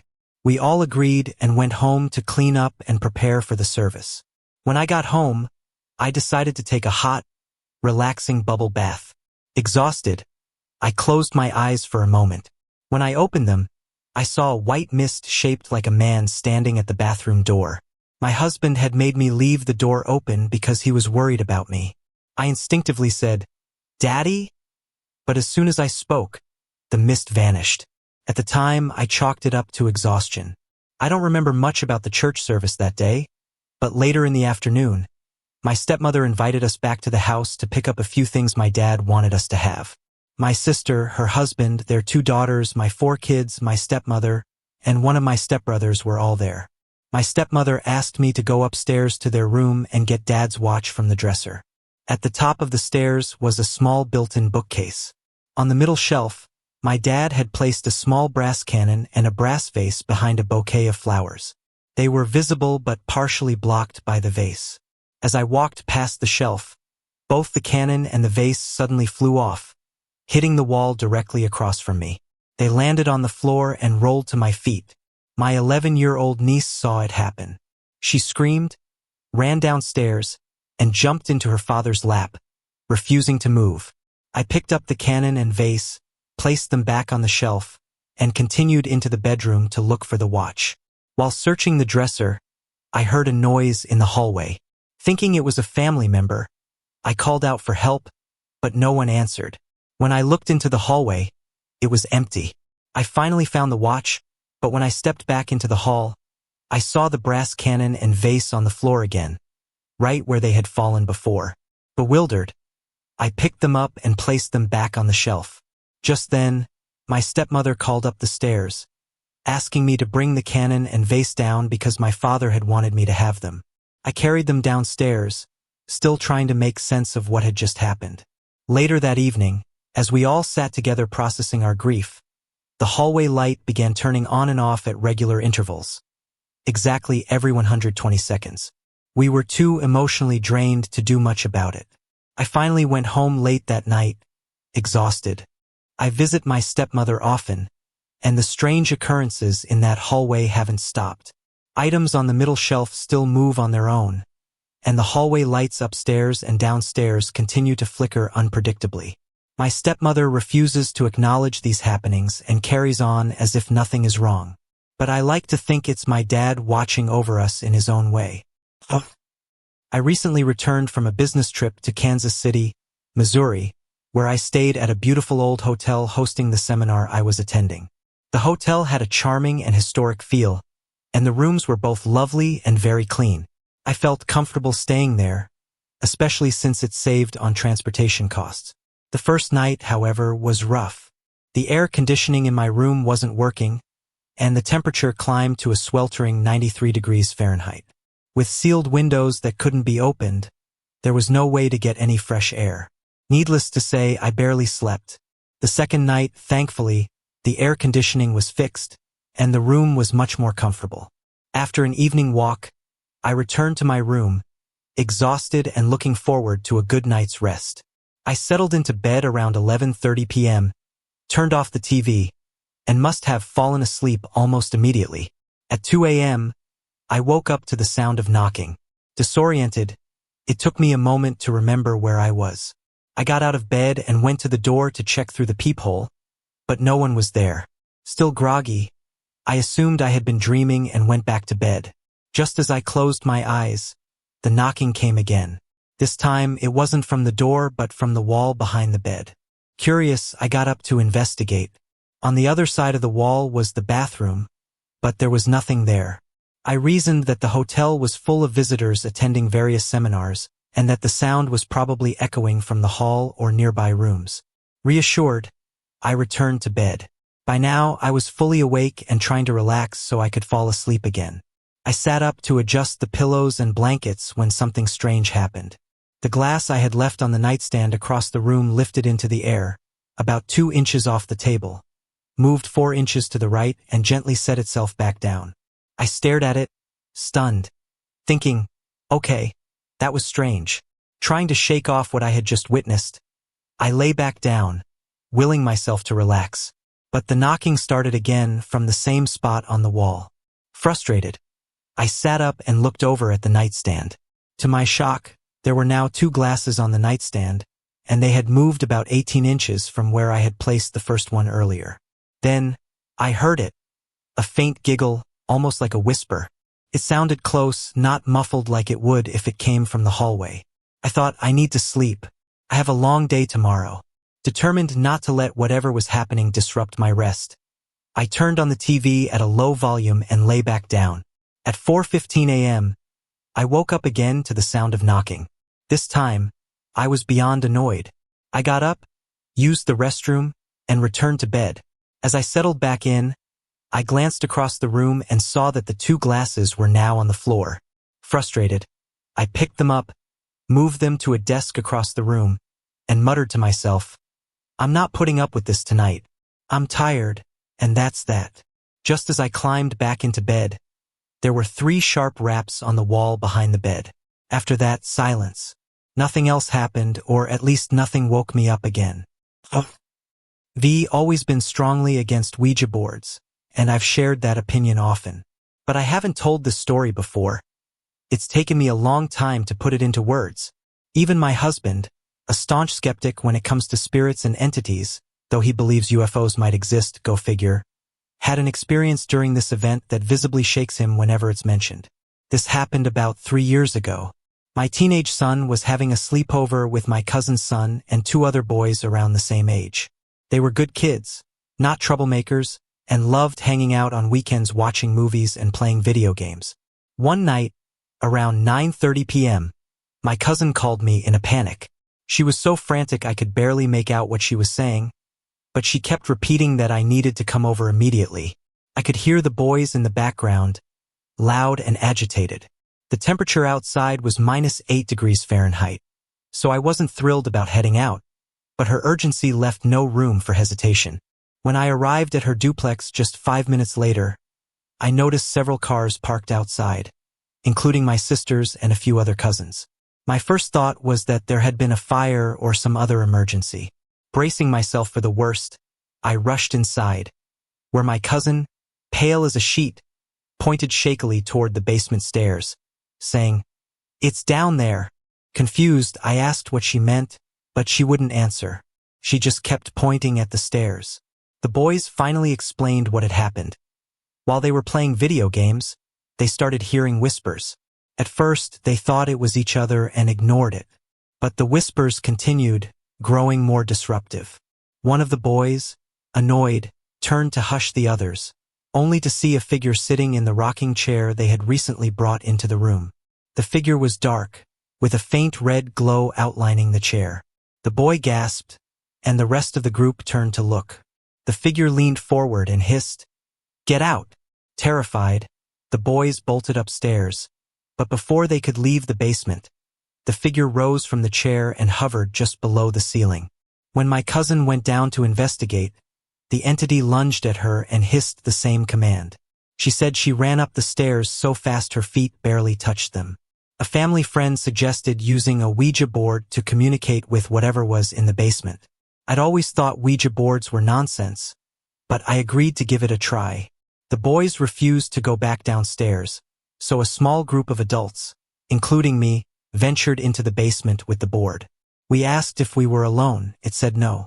We asked if it wanted to communicate, it said no. Then we asked what it wanted, and it spelled out, "Die." Immediately, the pointer began to spin uncontrollably. We bolted upstairs.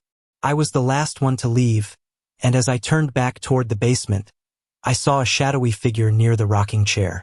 It had greenish, jagged teeth and glowing orange eyes, hunched over and moving toward the stairs. I leapt up the last few steps and shouted, "You are not welcome in this house. In the name of God and all that is holy, leave this place and do not return." It was 2 a.m. by then. My cousin and her family stayed at my house that night. We locked the basement door firmly before leaving. The next morning, we went to her church to speak with a priest. He agreed to meet us at the house. When we returned, we found the Ouija board, which we had locked in the basement, sitting in the middle of the living room floor with the pointer placed dead center. The basement door, previously latched, was wide open, as were several kitchen drawers and cabinets. The TV and bathroom shower were both on. The priest tried to make light of it, joking, "At least it's a clean evil. It took a shower." No one laughed. We waited outside as the priest worked inside with our husbands for about 30 minutes. Then, they placed the Ouija board and its pointer into a metal trash can and burned them.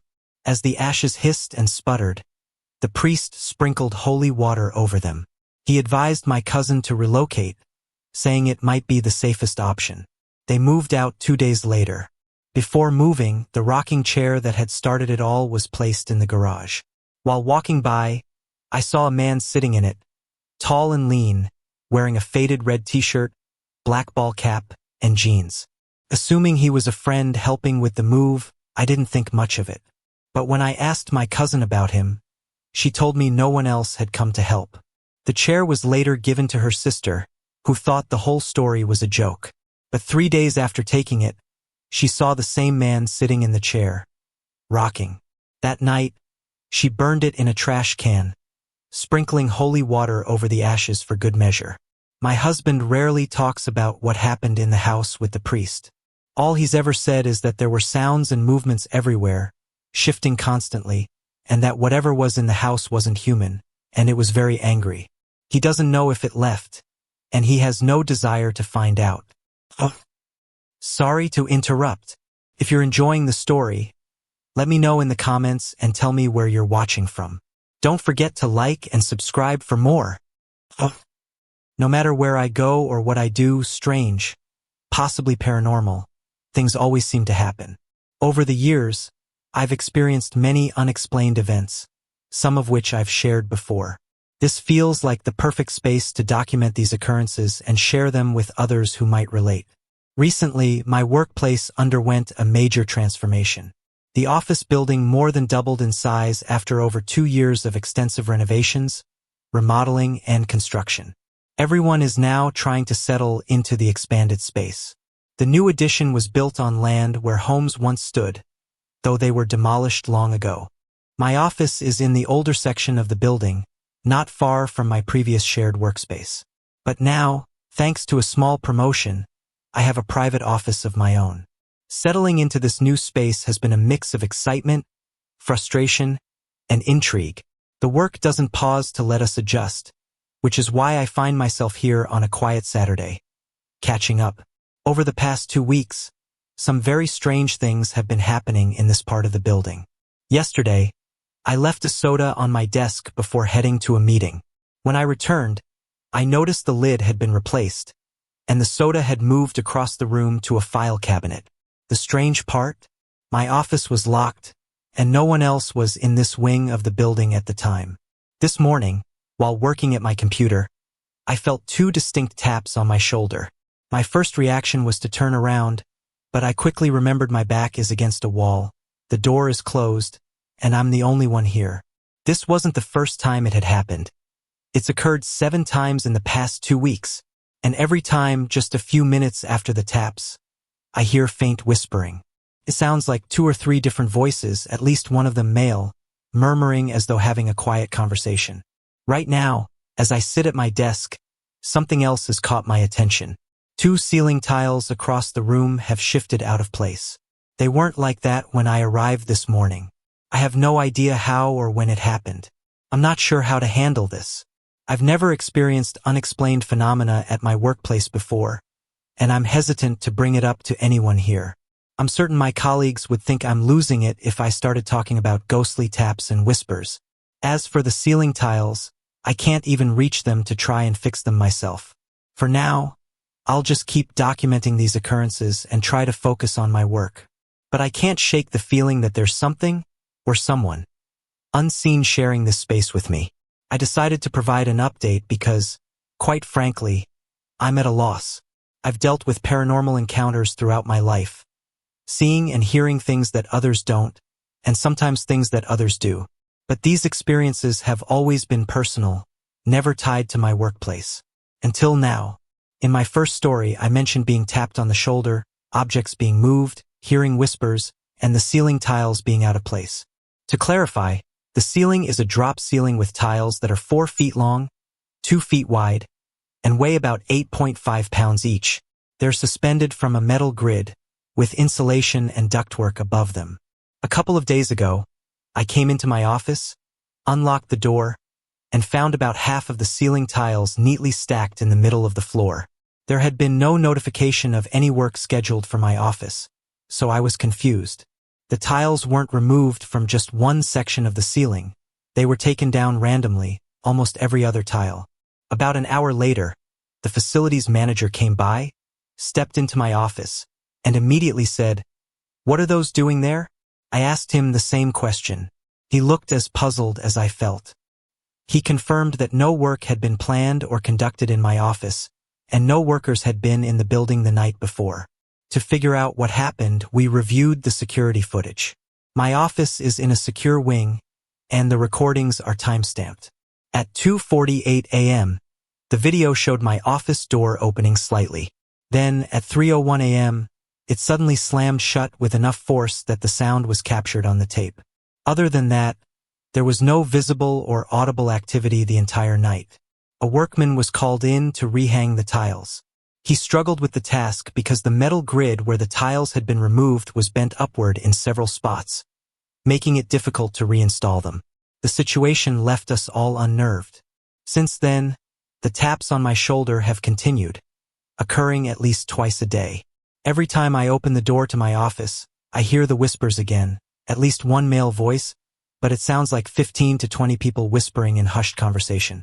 I've placed crosses in my office, started using a smoke crystal as suggested by a friend named Shane, and even keep a Bible on my desk. But none of it has stopped the activity. When I asked the facilities manager if anyone else in the building had reported strange happenings, his reaction surprised me. He avoided answering, made an excuse, and left my office quickly. This was unusual behavior, especially since we've always been close colleagues. Hoping he'd be more open outside of work, I called him on his personal line one evening. His response was unsettling. "Let it go, Kim. I'm terrified and don't know what to do. If I can come to terms with this in my mind, we'll talk." Then he hung up. Since that call, he's been avoiding me entirely. I'm at a point where I don't know what to do. This situation is unlike anything I've dealt with before, and the fact that it's happening at work makes it even more unsettling. I'm spooked and deeply concerned about what's going on. For a few days, things had been relatively calm.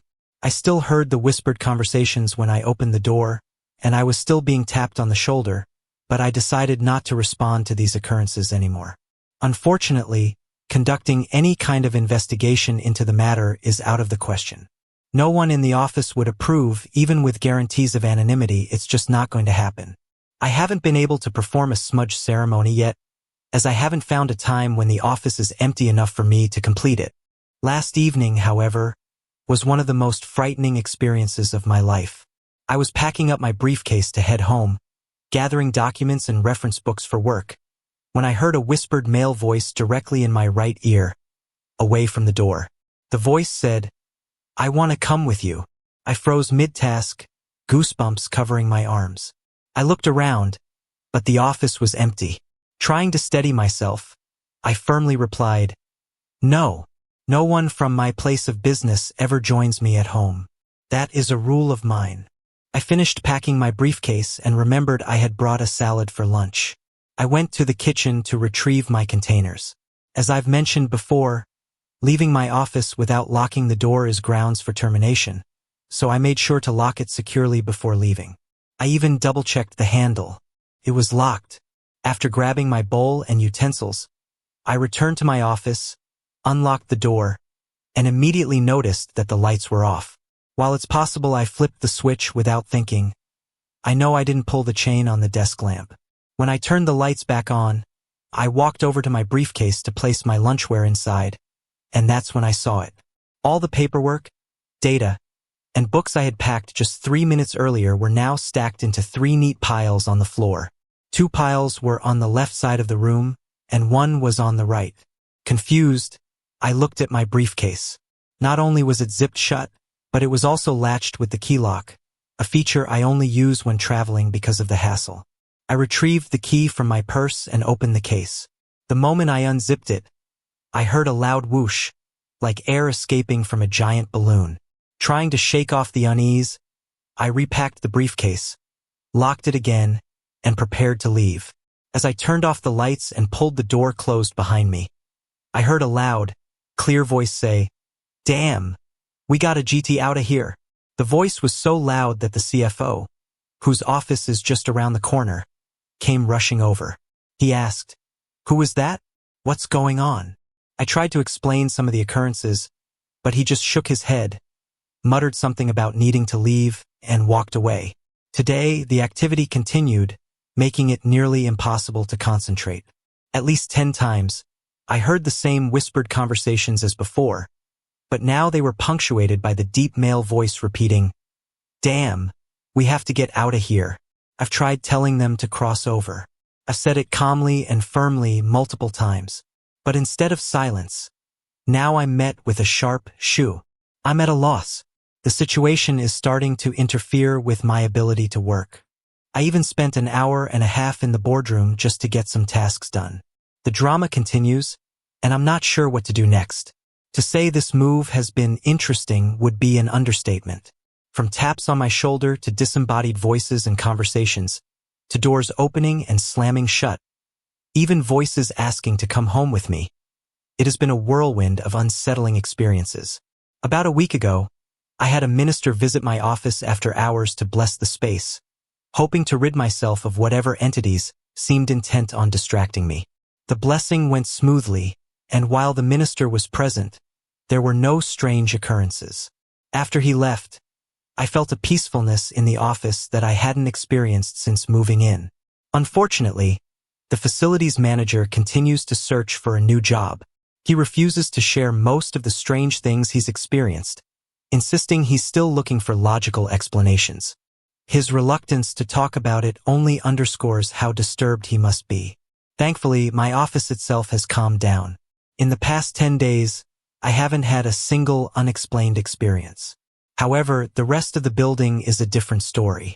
Doors still open and close on their own, and others have reported hearing voices. The security officer, who has taken a particular interest in these happenings, enjoys watching the door activity on the security cameras. He has always been diligent about investigating to ensure the building isn't being broken into. But the other day, even he wasn't as entertained, especially after he found himself locked in the garage. It was near the end of the workday, and the security officer was making his rounds. He waved to me as he passed my office, walkie-talkie and cell phone in hand. About half an hour later, staff began noticing he hadn't returned. Attempts to reach him on the walkie-talkie resulted in only static, and calls to his cell phone went straight to voicemail. Concerned, a maintenance worker and I decided to retrace his route to find him. When we approached the garage, we heard knocking from inside the door. Using my master key, I unlocked it, and there he was knocking to get out. We asked why he hadn't responded to the walkie-talkie or his phone. He insisted his phone hadn't rung, showing us that it had full battery and signal. Yet, when he checked his voicemail, there were several messages from staff asking if he was okay. He also claimed he had been responding on the walkie-talkie and could hear our voices clearly, but all we'd heard was static. He explained what had happened. While walking past the garage, he heard movement and voices inside. Thinking it might be maintenance staff, he unlocked the door to check. As soon as he stepped inside, the voices and movement stopped, and the door slammed shut behind him. He reached for the light switch and flipped it on. The room was empty, nothing out of place. When he tried to leave, he found the door wouldn't open, even though his master key turned in the lock and made the sound of unlocking. He tried several times, then attempted to open the overhead door with the same result.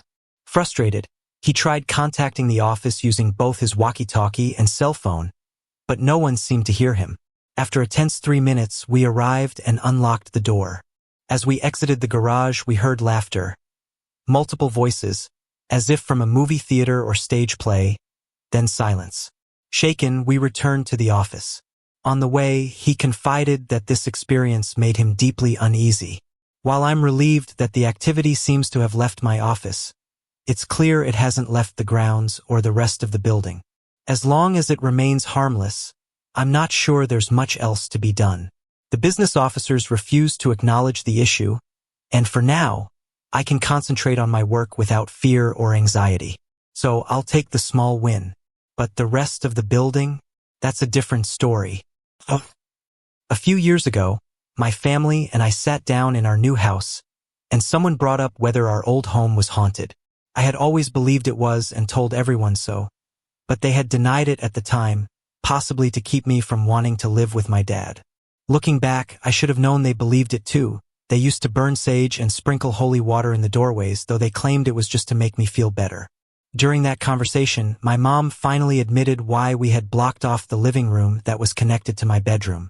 Back then, I slept in the basement during winter and upstairs in summer. She told me that furniture had moved on its own in that room, objects were thrown, and my stepdad, a big guy, had once been thrown against a wall. I was horrified because my friends and I used to crawl through the window to play back there.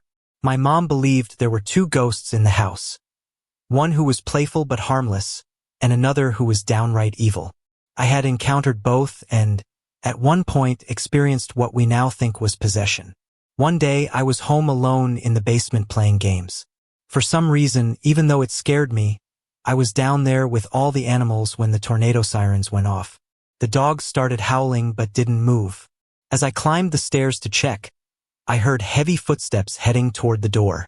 Expecting my stepdad, I ran upstairs, only to find the house empty. Terrified, I grabbed the dogs and sat at the park until my parents came home. By then, the sirens had stopped. Another time, while watching a horror movie with a friend in the basement, the door slammed shut. I might have blamed the wind, except there were no windows in the basement, it was winter, and that door didn't even close properly due to the house settling. My stepdad also had experiences in the basement. When my mom slept on the left side of the bed, she had recurring nightmares of being dragged out of bed, levitated, and even choked. Oddly enough, I always avoided sleeping on that side, though I didn't know about her nightmares at the time. When my stepdad switched sides with her, the nightmares started happening to him too. Frustrated, he put crosses on the walls and yelled, "Get in now! Be asterisk asterisk asterisk asterisk." But as soon as he left the room, the door slammed shut. Every picture of my sister and me as kids fell and shattered, and the crosses fell off the walls. Things escalated further when my sister moved back in with her 1-year-old daughter, Ember. My mom, stepdad, and Ember slept in the basement, but one night, my mom woke to find Ember laughing. At first, she thought her eyes were playing tricks on her. It looked like Ember was standing, though she didn't yet know how to stand. Worse, it seemed like she was floating about half a foot above the crib. Suddenly, Ember's laughter turned into screams as she was dropped back into the crib. My mom jumped out of bed to grab her, and from then on, they all slept in the upstairs sunroom, the only room the dogs would run to when something happened. The playful ghost, on the other hand, was mischievous but not malicious. Every morning, my stepdad would set his coffee cup down, only to find it missing moments later. It always reappeared just before he had to leave for work. One day, in a foul mood, he yelled at the ghost, saying it wasn't funny. When he stepped outside for a cigarette, the cup reappeared where he'd left it. When I moved to the upstairs bedroom, the mirrored sliding closet doors scared me. I often saw them move on their own. One day, while getting my toothbrush from a cupboard, my mom's expensive, long-lost perfume bottle fell out, shattered, and sent shards of glass into my leg. My mom blamed me, I blamed my sister, and she swore it wasn't her. The most terrifying experience happened just before we moved out. I was sleeping in my room upstairs, with my sister staying with me because my parents wanted me to feel safe, though I didn't know that at the time. One night, the TV mysteriously shut off. I woke my sister, who said the power probably went out, and went downstairs to check. She came back, turned the TV on, and went back to sleep. Later that night, I woke up, staring into the closet mirrors. Couldn't look away. Then I got out of bed, walked to my sister's side, and bit her arm. I have no memory of her screaming, though she says she did. My parents ran upstairs, turned on the lights, and tried to wake me, but I wouldn't respond. The next day, my sister wore long sleeves in the middle of summer to hide the bite mark. 2 weeks later, we moved out. I never learned what caused the activity in that house, and I don't want to. To this day, I refuse to drive by it when I'm in the area. If I have to, I take the long way around. That house is a chapter of my life I never want to revisit.